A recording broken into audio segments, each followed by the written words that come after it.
देश विदेश में बैठे संगत टैलीविजन के दर्शकों, जो आप सब संगत टैलीविजन के गुरबाणी के प्रोग्राम का आनंद माण रहे जे, चाहे तुसीं कनेडा दे विच, अमेरिका, यूरोप ते यूके दे विच बैठे हो, चाहे पिछे देश पंजाब दे विच जां होर एशियन कंट्रियां दे विच संगत टैलीविजन का आनंद माण रहे जे।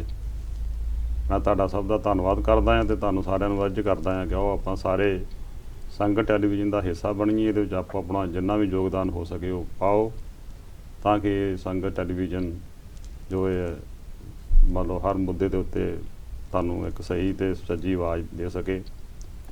अज दा असीं जो मुद्दा है साडा, वो असीं किसान दे संघर्ष के उत्ते गल करांगे, जो पिछे पंजाब दे विच काफ़ी वड्डा संघर्ष उन्होंने विढ़िया होया। कल्ले पंजाब दे विच भी नहीं, बाकी स्टेटां दे विच भी काफ़ी वड्डा संघर्ष चल रहा आ। ते इस संघर्ष के बारे विच आपां गल करांगे। मेरे नाल जुड़ चुके हैं सरदार मनजीत सिंह जी बुट्टर, जो यूरोपियन और इंटरनेशनल ह्यूमन राइट्स के जिहड़े प्रेजिडेंट ने, और बाकी धार्मिक संस्थावां दे विच भी, गुरु घरां दे विच जां होर संस्थावां दे विच काफ़ी मशहूर ने, जिन्हां ने अपना काफ़ी नाम बनाया होया। ते नाल ही मेरे बैठे ने सरदार जरनैल सिंह जी, जिन्होंने तुसीं गुरु घर की सेवा दे विच ते जरूर वेखिया होएगा सारे मेरे वीरां ने। जिन्ना टाइम वो गुरु घरां दे विच दे रहे हैं, मैं धन्नवाद करदा उन्हां दा। ते आपां उन्हां दे भी विचार सुणांगे।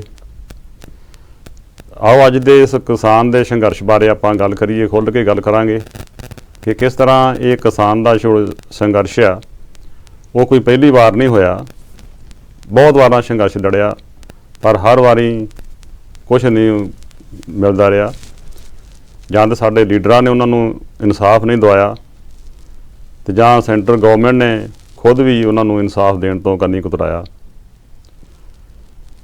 ये बारे में आपां गल करते हैं सरदार मनजीत सिंह जी होना नाल। बुट्टर साहब, तुसीं ये जो किसान का संघर्ष आ बड़े वड्डे पद्धर के उत्ते हिंदुस्तान दीयां सारियां स्टेटां दे विच चल रहा, स्पैशली पंजाब दे विच जिस तरह इनू hunगारा मिलिया, और जो जिस तरह लोग बाहर सड़कों पर आए, बाहर इस संघर्ष नूं उन्होंने अपनाया और इस संघर्ष दे विच अपना योगदान पाया, बहुत वड्डे पद्धर ते उन्होंने पाया, और बड़े चिरां पिछों इन्ने लोग जिहड़े इस संघर्ष दे विच जुड़े। तुसीं इहदे बारे विच किस तरह संगतां नूं जाणू कराओगे? वाहिगुरू जी का खालसा, वाहिगुरू जी की फतेह। जिस तरह कि इहदे बारे काफ़ी मीडिया के उत्ते प्रचार भी हो चुकिया, इस धरती तो भी और पंजाब तो भी सानू हमेशा खबरां मिलदियां रहिंदियां ने। ये जिहड़ा संघर्ष शुरू होया, एक ये कह लो कि जिहड़े सेंटर ने 3 एंटी फार्मर्स किसानां दे खिलाफ 3 लॉ बनाए ने, ये उन्हां दे बारे है, जिहदे विच ओह अपनी उन्हां दी जिहड़ी कणक ते झोना उन्हां दी MSC दे उत्ते जिहड़ी मिनीमम सपोर्ट प्राइस आ उहदे बारे लॉ हैगा, जां ओह जिहड़ी गौरमेंट उन्हां नूं गारंटी दिंदी सी ओह खत्म कर दित्ती गई आ। ये 3 तरह दे लॉ ने। इहदे विच थोड़ा जिहा होर अगे चल के भी उन्होंने होर मजदूरां दे उत्ते भी लॉ बनाए ने, जिहड़े कि मजदूरां वास्ते भी बहुत गलत ने। जिथे अगे 7 मजदूर जां 10 मजदूर रल के एक यूनियन बना सकते सी, हुण वो 10% के करीब इस तरह के वो कर सकते हैं। इस करके उन्हां दे भी हक्कां दे उत्ते भी छापा मारिया गया। सो इसे करके अज असी देख रहे हैं कि सारे पासे, चाहे वो पंजाब आ चाहे हरियाणा, तकरीबन इंडिया दे विच काफ़ी स्टेटां दे विच जिथे भी किसानां दा रोल हैगा, उत्थे ये एजीटेशनां चल रही ने, उत्थे लोग सड़कों ते बैठे आ, जां होर भी कई थावां ते रेलां भी रोकियां होईयां। सो यही इहदा कारण है कि अपने लोग आ जिहड़े वो संघर्ष कर रहे हैं जी। सो ये सानूं सरदार मनजीत सिंह जी ने बड़े विस्तार दे नाल दस्सिया कि किस तरह पिछे पंजाब दे देश पंजाब दे विच किस तरह किसान संघर्ष कर रहे हैं, और बाकी स्टेटां दे विच भी उन्होंने बाकी जियां पंजाब हरियाणा जां होर जिन्नियां भी स्टेटां ने सारियां ने इस संघर्ष नूं विंढिया होया। पर जो हंगारा पंजाब ने पंजाब चों मिलिया इस संघर्ष नूं, जो पंजाब दे लोग कर रहे हैं, ਇੱਕ ਬਹੁਤ ਵੱਡਾ ਇੱਕ ਅੰਦੋਲਨ ਆ। ਸੋ ਇਸ ਅੰਦੋਲਨ ਨੂੰ ਦਬਾਉਣਾ ਕੋਈ ਆਸਾਨ ਗੱਲਾਂ ਨਹੀਂ, ਪਰ ਆਵਾਮ ਜਿਹੜਾ ਆ ਉਹ ਹਮੇਸ਼ਾ ਹੀ ਉਹ ਆਪਣੀ ਸਹੀ ਤੇ ਸੱਚੀ ਅਗਵਾਈ ਕਰਦਾ ਰਿਹਾ। ਪਰ ਸਾਡੇ ਲੀਡਰਾਂ ਨੇ ਜਾ ਕੇ ਸਾਨੂੰ ਅਖੀਰ ਤੇ ਜਾ ਕੇ ਧੋਖਾ ਦਿੱਤਾ। ਉਹਨਾਂ ਨੇ ਕੁਝ ਪ੍ਰਾਪਤੀਆਂ ਨਹੀਂ ਕੀਤੀਆਂ। ਹਾਂਜੀ ਆ ਗੱਲ ਕਰੋ। ਹਾਂਜੀ, ਵਾਹਿਗੁਰੂ ਜੀ ਕਾ ਖਾਲਸਾ, ਵਾਹਿਗੁਰੂ ਜੀ ਕੀ ਫਤਿਹ। ਹੈਲੋ ਜੀ। ਹੈਲੋ, ਵਾਹਿਗੁਰੂ ਜੀ ਕਾ ਖਾਲਸਾ, ਵਾਹਿਗੁਰੂ ਜੀ ਕੀ ਫਤਿਹ। ਹਾਂਜੀ, ਵਾਹਿਗੁਰੂ ਜੀ ਕਾ ਫਤਿਹ ਜੀ। ਹੋਰ ਜੀ ਕੀ ਹਾਲ ਹੈ ਜੀ? ਠੀਕ ਹੈ ਜੀ, ਠੀਕ ਹੈ ਜੀ। ਹਾਂਜੀ, ਮੈਨੂੰ ਦੱਸਿਆ ਜੀ ਤੁਸੀਂ ਆਪਣਾ ਜੁੜ ਚੁੱਕੇ ਜੀ, ਬਹੁਤ ਬਹੁਤ ਖੁਸ਼ੀ ਦੀ ਗੱਲ ਆ। ਤੇ ਆਪਣੇ ਵਿਚਾਰ ਦਿਓ ਕਿ ਇਹ ਜੋ ਪੰਜਾਬ ਦਾ ਸੰਘਰਸ਼ ਜਿਹੜਾ ਆ ਇਹ ਆਵਾਜ਼ ਬਹੁਤ ਘੱਟ ਆ ਰਹੀ ਹੈ ਜੀ। ਹਾਂਜੀ, ਹੁਣ ਸੁਣ ਰਹੀ ਆ। ਆਵਾਜ਼ ਘੱਟ ਆ ਰਹੀ ਹੈ, ਜਿਹੜਾ ਦੇਖੋ ਕੀ ਚੱਕਰ ਹੈ। ਹਾਂਜੀ, ਅਸੀਂ ਤੁਹਾਨੂੰ ਇਹ ਪੁੱਛ ਰਹੇ ਹਾਂ ਕਿ ਜੋ ਪੰਜਾਬ ਦੇ ਵਿੱਚ ਜੋ ਬਿੱਲ ਵੀ ਪਾਸ ਹੋਇਆ। ਹੈਲੋ, ਹਾਂਜੀ ਹੁਣ ਸੁਣ ਨਹੀਂ ਰਹੀ। ਹੈਲੋ ਹੈਲੋ, ਹਾਂਜੀ ਅੱਗੇ ਨਾਲੋਂ ਠੀਕ ਹੈ। ਹਾਂਜੀ, ਆਪਣਾ ਮਹਿੰਦਰ ਸਿੰਘ ਜੀ, ਮੈਂ ਪਹਿਲਾਂ ਦੱਸਦਾ ਚੱਲਾਂ ਕਿ ਸਰਦਾਰ ਮਹਿੰਦਰ ਸਿੰਘ ਜੀ ਐਡਵੋਕੇਟ, ਜੋ ਇੰਟਰਨੈਸ਼ਨਲ ਹਿਊਮਨ ਰਾਈਟਸ ਆਰਗੇਨਾਈਜੇਸ਼ਨ ਦੇ ਬੜੇ ਵੱਡੇ ਕਨਵੀਨਰ ਨੇ, ਉਹ ਕਾਫੀ ਉਹਨਾਂ ਨੇ ਕੰਮ ਕੀਤਾ ਇਹਦੇ ਬਾਰੇ ਵਿੱਚ। ਉਹ ਸਾਡੇ ਨਾਲ ਤੁਹਾਨੂੰ ਆਪਣੇ ਵਿਚਾਰ ਦੇਣ ਵਾਸਤੇ ਸਾਡੇ ਨਾਲ ਆ ਚੁੱਕੇ ਨੇ। ਆਓ ਆਪਾਂ ਉਹਨਾਂ ਦੇ ਵਿਚਾਰ ਸੁਣਦੇ ਹਾਂ। ਸਰ ਮਹਿੰਦਰ ਸਿੰਘ ਜੀ, ਜੋ ਇਹ ਆਰਡੀਨੈਂਸ ਦੇ ਖਿਲਾਫ ਜੋ ਪੰਜਾਬ ਸਰਕਾਰ ਨੇ ਜੋ ਉਹਦੇ ਖਿਲਾਫ ਬਿੱਲ ਪਾਸ ਕੀਤਾ ਆ, ਕੀ ਇਹਦੇ ਵਿੱਚੋਂ ਕੁਝ ਮਿਲਣ ਵਾਲਾ ਹੈ ਕੁਝ ਕਿਸਾਨਾਂ ਨੂੰ, ਕਿ ਜਾਂ ਐਸੇ ਹੀ ਉਹਨਾਂ ਦੇ ਅਥਰੂ ਭਜਾ ਦਿੱਤੇ ਜਾਣਗੇ? ਦੇਖੋ, ਜਿਹੜੇ ਬਿੱਲ ਪਾਸ ਕੀਤੇ ਆ, ਹਾਂਜੀ, ਆਪਣੇ ਆਪ ਦੇ ਵਿੱਚ ਬਿੱਲ ਤਾਂ ਕਾਫੀ ਅੱਛੇ ਆ ਇਹ ਜੀ। ਤੇ ਇਹਦਾ ਹੁਣ ਜਿਹੜਾ ਨਤੀਜਾ ਕੀ ਨਿਕਲਦਾ ਹੈ, ਹਾਂਜੀ, ਉਹ ਹਜੇ ਆਪਾਂ ਕੁਝ ਨਹੀਂ ਕਹਿ ਸਕਦੇ ਜੀ। ਕਿਉਂਕਿ ਜਿਹੜਾ ਸੈਂਟਰ ਗਵਰਨਮੈਂਟ ਹੈ, ਜਿਹੜੇ ਕਾਨੂੰਨ ਪਾਸ ਕੀਤੇ ਆ ਜੀ, ਉਹਨਾਂ ਨੇ ਕੰਕਰੈਂਟ ਲਿਸਟ ਦੇ ਅੰਡਰ ਕੀਤੇ ਆ। ਜੀ, ਜਿਹੜਾ ਡਿਵੀਜ਼ਨ ਆਫ ਪਾਵਰਸ ਹੁੰਦੀ ਹੈ ਸਟੇਟਾਂ ਦੇ ਵਿੱਚ ਤੇ ਕੇਂਦਰ ਸਰਕਾਰ ਦੇ ਵਿੱਚ, ਜੀ, ਉਹਦੇ 'ਚ ਵੈਸੇ ਤਾਂ ਜਿਹੜੀ ਖੇਤੀਬਾੜੀ ਹੈ ਇਹ ਸਟੇਟ ਲਿਸਟ 'ਚ ਆਉਂਦੀ ਹੈ ਜੀ, ਤੇ ਉਹਦੇ 'ਚ ਜਿਹੜਾ ਕੇਂਦਰ ਹੈਗਾ ਦਿੱਲੀ, ਇਹਦੇ 'ਚ ਕੋਈ ਕਾਨੂੰਨ ਨਹੀਂ ਪਾਸ ਕਰ ਸਕਦੀ ਜੀ। ਪਰ ਇਹਨਾਂ ਨੇ ਕੀ ਕੀਤਾ ਵੀ ਕੰਕਰੈਂਟ ਲਿਸਟ ਦੇ ਵਿੱਚ ਖੇਤੀਬਾੜੀ ਦੇ ਨਾਲ ਸੰਬੰਧਿਤ ਜਿਹੜੀਆਂ ਖਾਣ ਪੀਣ ਦੀਆਂ ਚੀਜ਼ਾਂ ਨੇ ਜੀ, ਉਹਨਾਂ ਦੀ ਜਿਹੜੀ ਟ੍ਰੇਡ ਹੈ ਤੇ ਉਹਦਾ ਜਿਹੜਾ ਕਮਰਸ ਹੈ, ਉਹ ਕੰਕਰੈਂਟ ਲਿਸਟ 'ਚ ਆ ਜਾਂਦਾ ਹੈਗਾ 33 ਆਈਟਮ ਦੇ ਵਿੱਚ, ਆਈਟਮ ਨੰਬਰ 33। ਹਾਂਜੀ, ਇਹ ਉਹਦੇ 'ਚ ਕਰਕੇ ਇਹਨਾਂ ਨੇ ਸਟੇਟ ਲਿਸਟ ਨੂੰ ਬਾਈਪਾਸ ਕਰਤਾ ਹੈਗਾ, ਉਹਦੇ 'ਚ ਕਾਨੂੰਨ ਬਣਾਇਆ ਇਹ ਜੀ। ਤੇ ਇਸ ਲਈ ਜੇ ਹੁਣ ਪੰਜਾਬ ਸਰਕਾਰ ਕੋਈ ਵੀ ਇਹੋ ਜਿਹਾ ਕਾਨੂੰਨ ਬਣਾਉਂਦੀ ਹੈ ਜੀ, ਜਿਹੜਾ ਉਹਦੇ ਉਲਟ ਹੈ, ਹਾਂਜੀ, ਤਾਂ ਉਹ ਇੰਡੀਆ ਦੇ ਪ੍ਰੈਜ਼ੀਡੈਂਟ ਤੋਂ ਰੈਟੀਫਾਈ ਹੋਣਾ ਜ਼ਰੂਰੀ ਹੈ ਜੀ। ਤੇ ਜਿਹੜਾ ਆਰਟੀਕਲ 254 1 ਤੇ 254 2 ਹੈ ਕਨਸਟੀਟਿਊਸ਼ਨ ਦਾ, ਹਾਂਜੀ, ਉਹ ਸਪਸ਼ਟ ਕਰਦਾ ਹੈਗਾ ਵੀ ਜਿਹੜਾ ਕੰਕਰੈਂਟ ਲਿਸਟ ਦੇ ਵਿੱਚ ਜਿਹੜਾ ਵੀ ਕਾਨੂੰਨ, ਜੇ ਕੋਈ ਸਟੇਟ ਦਾ ਕਾਨੂੰਨ ਹੈ ਉਹ ਕੇਂਦਰ ਦੇ ਕਾਨੂੰਨ ਦੇ ਉਲਟ ਹੈ ਜੀ, ਤਾਂ ਉਹ ਜਿੰਨਾ ਚਿਰ ਪ੍ਰੈਜ਼ੀਡੈਂਟ ਤੋਂ ਰੈਟੀਫਾਈ ਨਹੀਂ ਹੁੰਦਾ, ਹਾਂਜੀ, ਉਹ ਲਾਗੂ ਨਹੀਂ ਹੋਊਗਾ ਜੀ। ਇਸ ਲਈ ਹੁਣ ਇਹਦੇ ਜ਼ਰੂਰੀ ਬਣ ਜਾਂਦਾ ਹੈਗਾ ਜੀ ਕਿ ਇਹ ਜਿਹੜਾ ਇੰਡੀਆ ਦਾ ਪ੍ਰੈਜ਼ੀਡੈਂਟ ਹੈ ਉਹ ਇਹਨੂੰ ਰੈਟੀਫਾਈ ਕਰੇ, ਜੀ, ਜਿਹਦੀ ਕਿ ਸੰਭਾਵਨਾ ਬਹੁਤ ਘੱਟ ਹੈ। ਜੀ, ਕਿਉਂਕਿ ਇੱਕ ਸਿਸਟਮ ਹੀ ਹੈ ਕਿ ਪ੍ਰੈਜ਼ੀਡੈਂਟ ਜਿਹੜਾ ਹੈਗਾ ਜੀ, ਉਹ ਜਿਹੜੀ ਕੈਬਨਿਟ ਹੈ ਜੀ, ਉਹਦੀ ਮਨਜ਼ੂਰੀ ਲੈ ਕੇ ਹੀ ਕੋਈ ਜਿਹੜੀ ਹੈਗੀ ਇਹ ਜੀ ਗਾਹਾਂ ਸਿਗਨੇਚਰ ਕਰਦਾ ਹੈ। ਜੀ, ਤੇ ਜਦੋਂ ਕੇਂਦਰ ਨੇ ਕਾਨੂੰਨ ਹੀ ਇਹਨੂੰ ਉਲਟ ਪਾਸ ਕੀਤੇ ਹੋਏ ਹੈ, ਜੀ, ਤਾਂ ਉਹ ਪ੍ਰੈਜ਼ੀਡੈਂਟ ਨੂੰ ਕਿਵੇਂ ਇਹ ਹੱਕ ਦੇਣਗੇ ਕਿ ਉਹ ਇਹਨੂੰ ਰੈਟੀਫਾਈ ਕਰ ਦੇਵੇ? ਜੀ।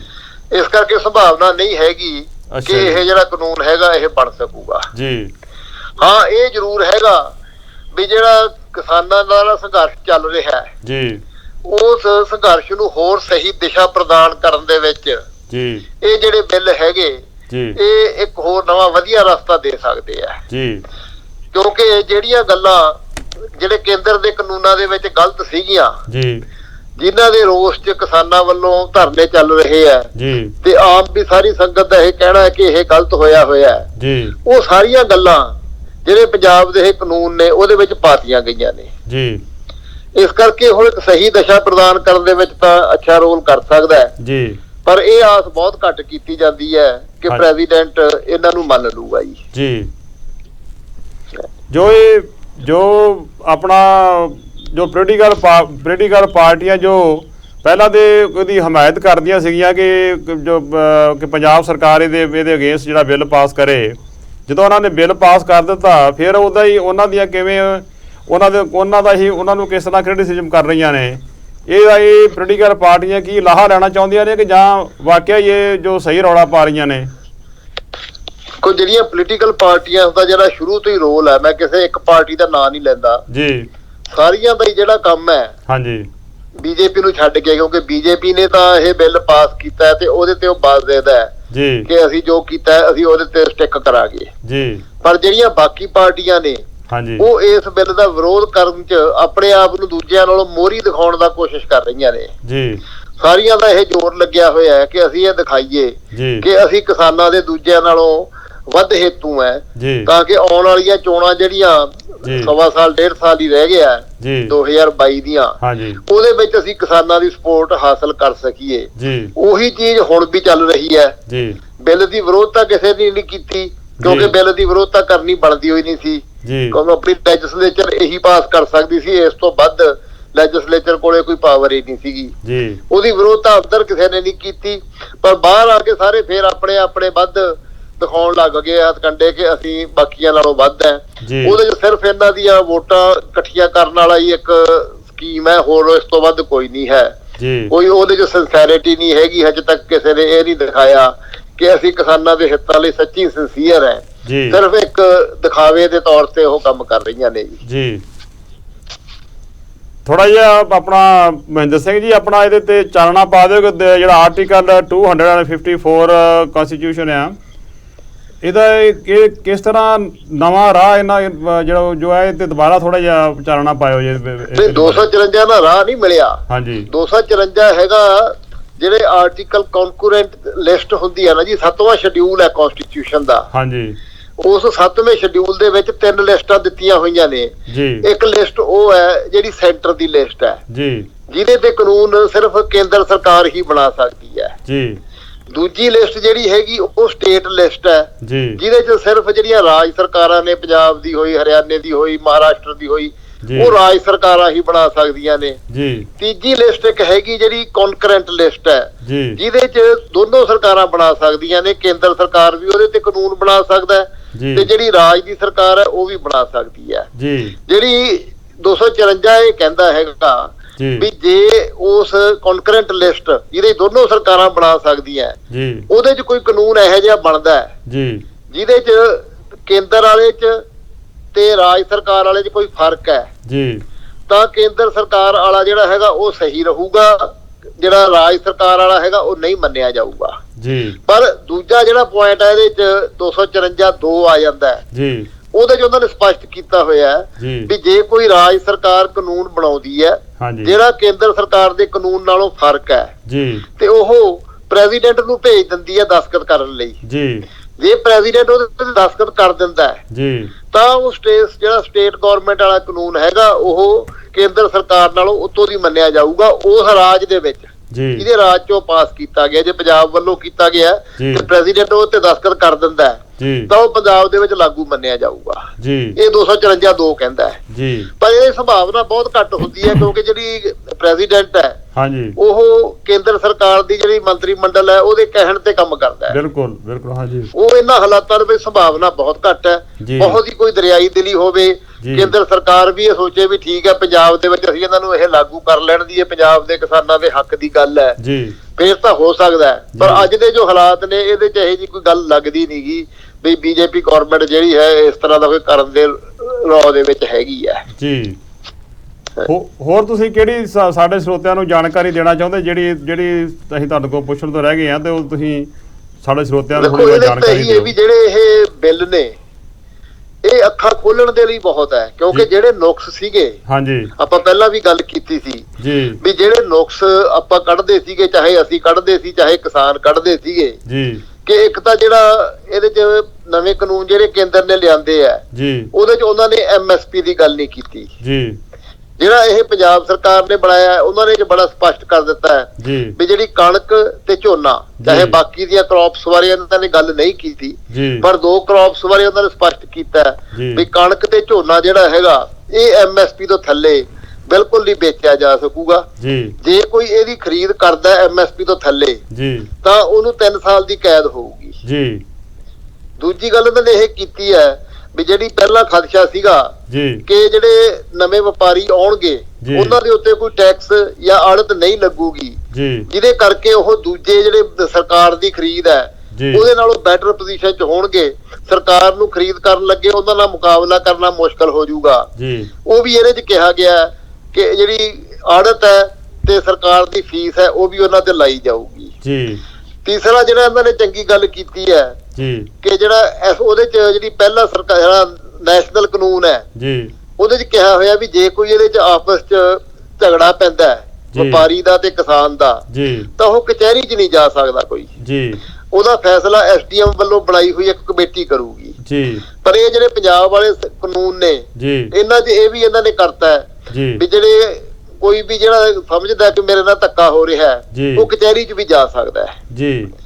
ਦੂਸਰਾ ਇਹਨਾਂ ਨੇ ਇਹ ਕੀਤਾ ਹੈਗਾ ਵੀ ਜਿਹੜੇ ਆੜਤ ਤੇ APMC ਜਿਹੜੀਆਂ ਮੰਡੀਆਂ ਨੇ ਉਹ ਇਸੇ ਤਰ੍ਹਾਂ ਚੱਲਦੀਆਂ ਰਹਿਣਗੀਆਂ।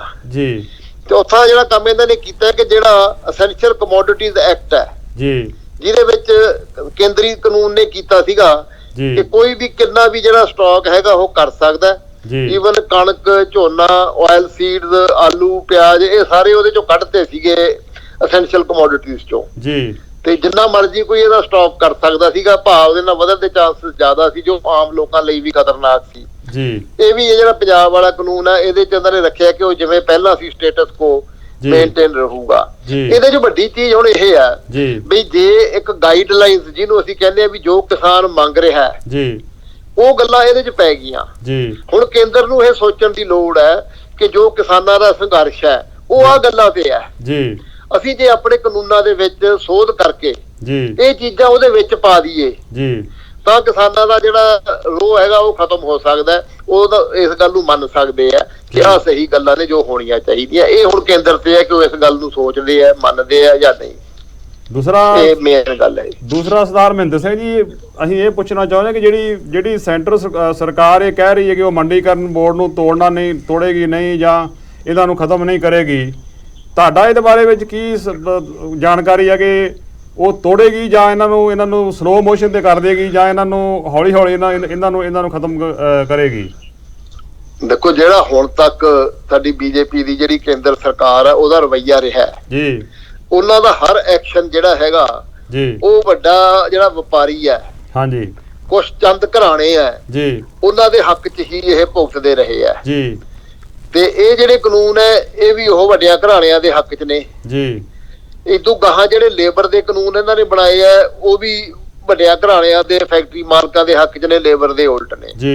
ਇਹਨਾਂ ਗੱਲਾਂ ਨੂੰ ਦੇਖ ਕੇ ਇਹ ਬੜਾ ਕਲੀਅਰ ਹੈ ਕਿ ਇੰਨੀ ਛੇਤੀ ਇਹ ਸਰਕਾਰ ਕਿਸਾਨਾਂ ਦੇ ਹੱਕ 'ਚ ਨਹੀਂ ਹੋਊਗੀ, ਇਹ ਕਿਸਾਨਾਂ ਦੀਆਂ ਡਿਮਾਂਡਸ ਨੂੰ ਨਹੀਂ ਮੰਨੂਗੀ ਜਲਦੀ। ਇਹ ਜਿੰਨਾ ਲੰਬਾ ਕਰਨ ਦੀ ਕੋਸ਼ਿਸ਼ ਕਰਨਗੇ ਤਾਂ ਕਿ ਇਹ ਕੋਸ਼ਿਸ਼ ਕਰਨਗੇ ਵੀ ਕਿਸਾਨ ਅਖੀਰ ਨੂੰ ਥੱਕ ਜਾਣ ਤਾਂ ਹਟ ਜਾਣ, ਜਾਂ ਫਿਰ ਕੋਈ ਇਹੋ ਜਿਹੇ ਤਰੀਕੇ ਲੱਭਣ ਦੀ ਕੋਸ਼ਿਸ਼ ਕਰਨਗੇ ਕਿ ਇਹਨਾਂ ਦੇ ਵਿੱਚੋਂ ਕੁਝ ਗਰੁੱਪ, ਜਿਵੇਂ ਹੁਣ 31 ਗਰੁੱਪ ਕਿਸਾਨਾਂ ਦੇ ਕੰਮ ਕਰ ਰਹੇ ਆ, ਵੀ ਇਹਨਾਂ ਦੇ ਵਿੱਚੋਂ ਕੁਝ ਗਰੁੱਪਾਂ ਨੂੰ ਭੰਨਣ ਦੀ ਕੋਸ਼ਿਸ਼ ਕਰਨਗੇ ਕਿ ਇਹਨਾਂ ਦਾ ਜਿਹੜਾ ਏਕਾ ਹੈਗਾ ਉਹ ਖਤਮ ਕਰ ਦਿੱਤਾ ਜਾਵੇ ਤਾਂ ਕਿ ਹੌਲੀ ਹੌਲੀ ਜਿਹੜੀ ਇਹਨਾਂ ਦੀ ਇਹ ਐਜੀਟੇਸ਼ਨ ਹੈ, ਜਿਹੜਾ ਸੰਘਰਸ਼ ਹੈ, ਉਹਨੂੰ ਢਾਹ ਲੱਗਣੀ ਸ਼ੁਰੂ ਹੋ ਜਾਵੇ।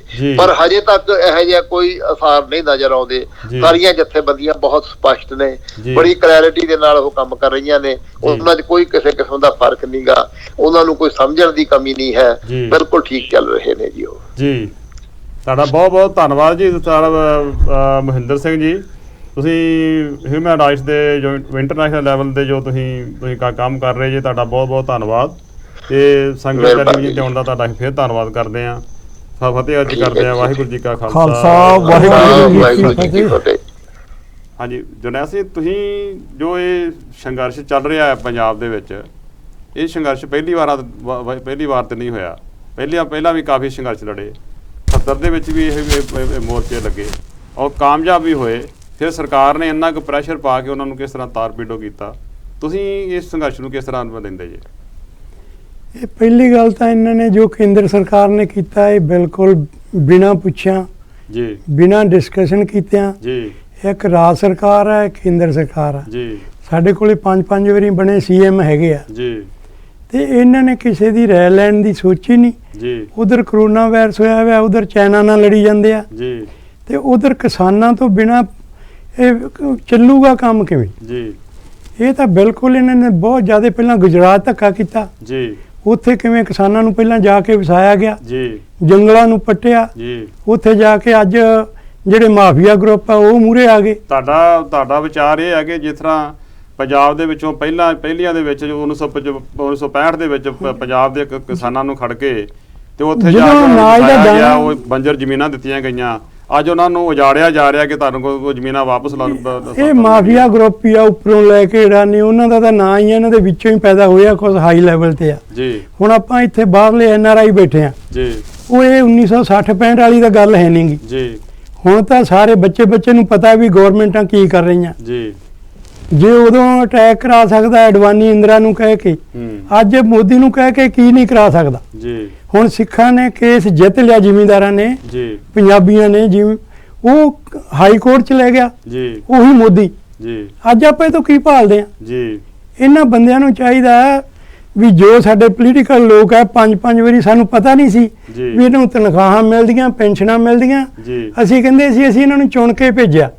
ਇਹਦੀ ਬੈਕਗ੍ਰਾਉਂਡ ਦਾ ਤਾਂ ਸਾਨੂੰ ਇੱਥੇ ਆ ਕੇ ਪਤਾ ਲੱਗਾ ਵੀ ਇਹਨਾਂ ਨੂੰ ਇੱਕ ਵਾਰੀ ਜਿੱਤਿਆਂ ਨੂੰ ਇੰਨੀ ਪੈਨਸ਼ਨ ਹੈ, ਦੂਜੀ ਤੀਜੀ ਪੰਜਵੀਂ, ਤੇ ਉਹ ਆਪਦੇ ਪਰਿਵਾਰਾਂ ਨੂੰ ਲਿਆ ਕੇ ਮੂਹਰੇ ਲਈ ਆਉਂਦੇ, ਤੂੰ ਇੱਥੇ ਖੜ ਜੀ, ਤੂੰ ਇੱਥੇ ਖੜ ਜੀ। ਤੇ ਉਹ ਗਰੀਬ ਤਬਕੇ ਪੜ੍ਹੇ ਲਿਖੇ ਬੱਚਿਆਂ ਨੂੰ ਮੂਹਰੇ ਨਹੀਂ ਆਉਣ ਦਿੰਦੇ। ਜੇ ਅੱਜ ਕੱਲ ਬੱਚੇ ਉੱਠੇ ਆ ਉਹ ਕਹਿੰਦੇ ਇਹ ਕੱਲ ਦੇ ਬੱਚੇ ਆ ਜੀ, ਇਹਨਾਂ ਨੂੰ ਕੀ ਪਤਾ। ਤੇ ਜਦੋਂ ਇੰਟਰਨੈਟ ਤੇ ਕੋਈ ਦੇਖਣਾ ਉਦੋਂ ਕਹਿਣਗੇ ਦੇਖੀ ਮੇਰੇ ਫੋਨ ਨੂੰ ਕੀ ਹੋ ਗਿਆ। ਹੁਣ ਉਹਨਾਂ ਬੱਚਿਆਂ ਨੇ ਸਾਰਾ ਕੁਝ ਕੀਤਾ ਹੋਇਆ। ਜ਼ਿਮੀਂਦਾਰਾਂ ਨੂੰ ਬਹੁਤ ਘਾਟੇ ਵਾਲੀ ਗੱਲ ਆ, ਜਿਹੜਾ ਹੁਣ ਝੋਨਾ, ਕਣਕ ਹੈ, ਮੱਕੀ ਹੈ, ਕਪਾਹ, ਉਹ ਕਹਿੰਦੇ ਆ ਵੀ ਵਪਾਰੀ ਘੱਟ ਨਾ ਖਰੀਦਣ, ਪਰ ਤੁਹਾਨੂੰ ਮੁੱਲ ਕੌਣ ਦੇ ਰਿਹਾ? ਉਹ 7-8 ਵਪਾਰੀ ਆਉਂਦੇ ਹੈ ਤਾਂ ਉਹ ਇੱਕ ਹੀ, ਉਹ ਕਹਿੰਦੇ ਅਸੀਂ ਤਾਂ ਵੀ 800 ਦੇਣਾ, ਦੂਜਾ ਕਹਿੰਦਾ 700 ਦੇਣਾ। ਫਿਰ ਜ਼ਿਮੀਂਦਾਰ ਜਾਂਦਾ ਘਰ ਨੂੰ ਲੈ ਜੂ।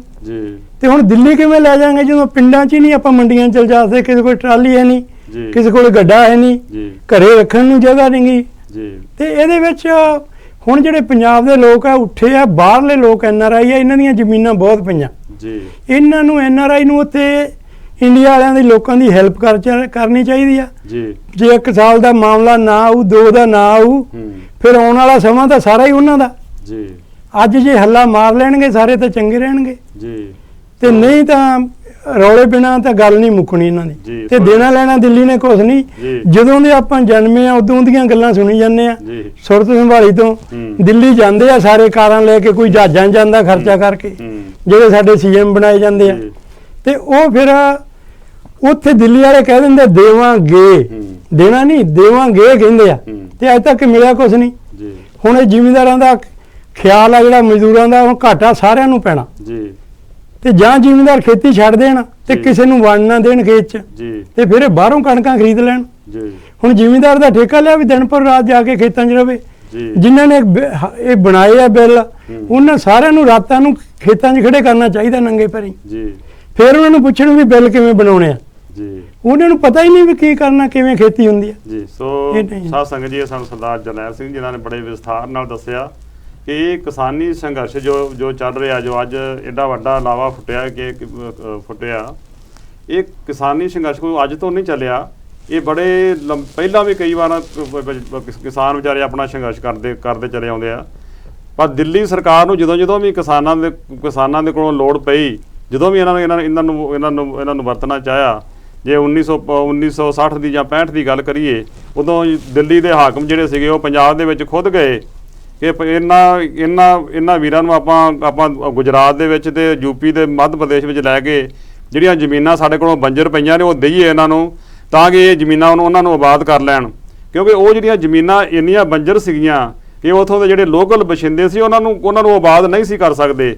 ਇਸ ਗੱਲ ਦਾ ਸੈਂਟਰ ਗਵਰਨਮੈਂਟ ਨੂੰ, ਦਿੱਲੀ ਸਰਕਾਰ ਨੂੰ ਬੜਾ ਚੰਗੀ ਤਰ੍ਹਾਂ ਪਤਾ ਸੀਗਾ ਕਿ ਜੇ ਇਹਨਾਂ ਨੂੰ ਵਾਹੀਯੋਗ ਜ਼ਮੀਨ ਬਣਾ ਸਕਦੇ ਨੇ ਤੇ ਪੰਜਾਬ ਦੇ ਕਿਸਾਨ ਹੀ ਬਣਾ ਸਕਦੇ ਨੇ।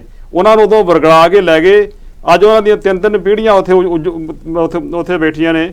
ਉਹਨਾਂ ਦੇ ਗਾੜੀ ਉਹ ਅੱਜ ਉਹਨਾਂ ਨੂੰ ਇਹ ਗੱਲ ਕਹੀ ਜਾ ਰਹੀ ਕਿ ਇਹ ਜਿਹੜੀਆਂ ਜ਼ਮੀਨਾਂ ਨੇ ਇਹ ਤੁਹਾਡੇ ਕੋਲ ਹੁਣ ਅਸੀਂ ਵਾਪਸ ਲੈ ਰਹੇ ਹਾਂ।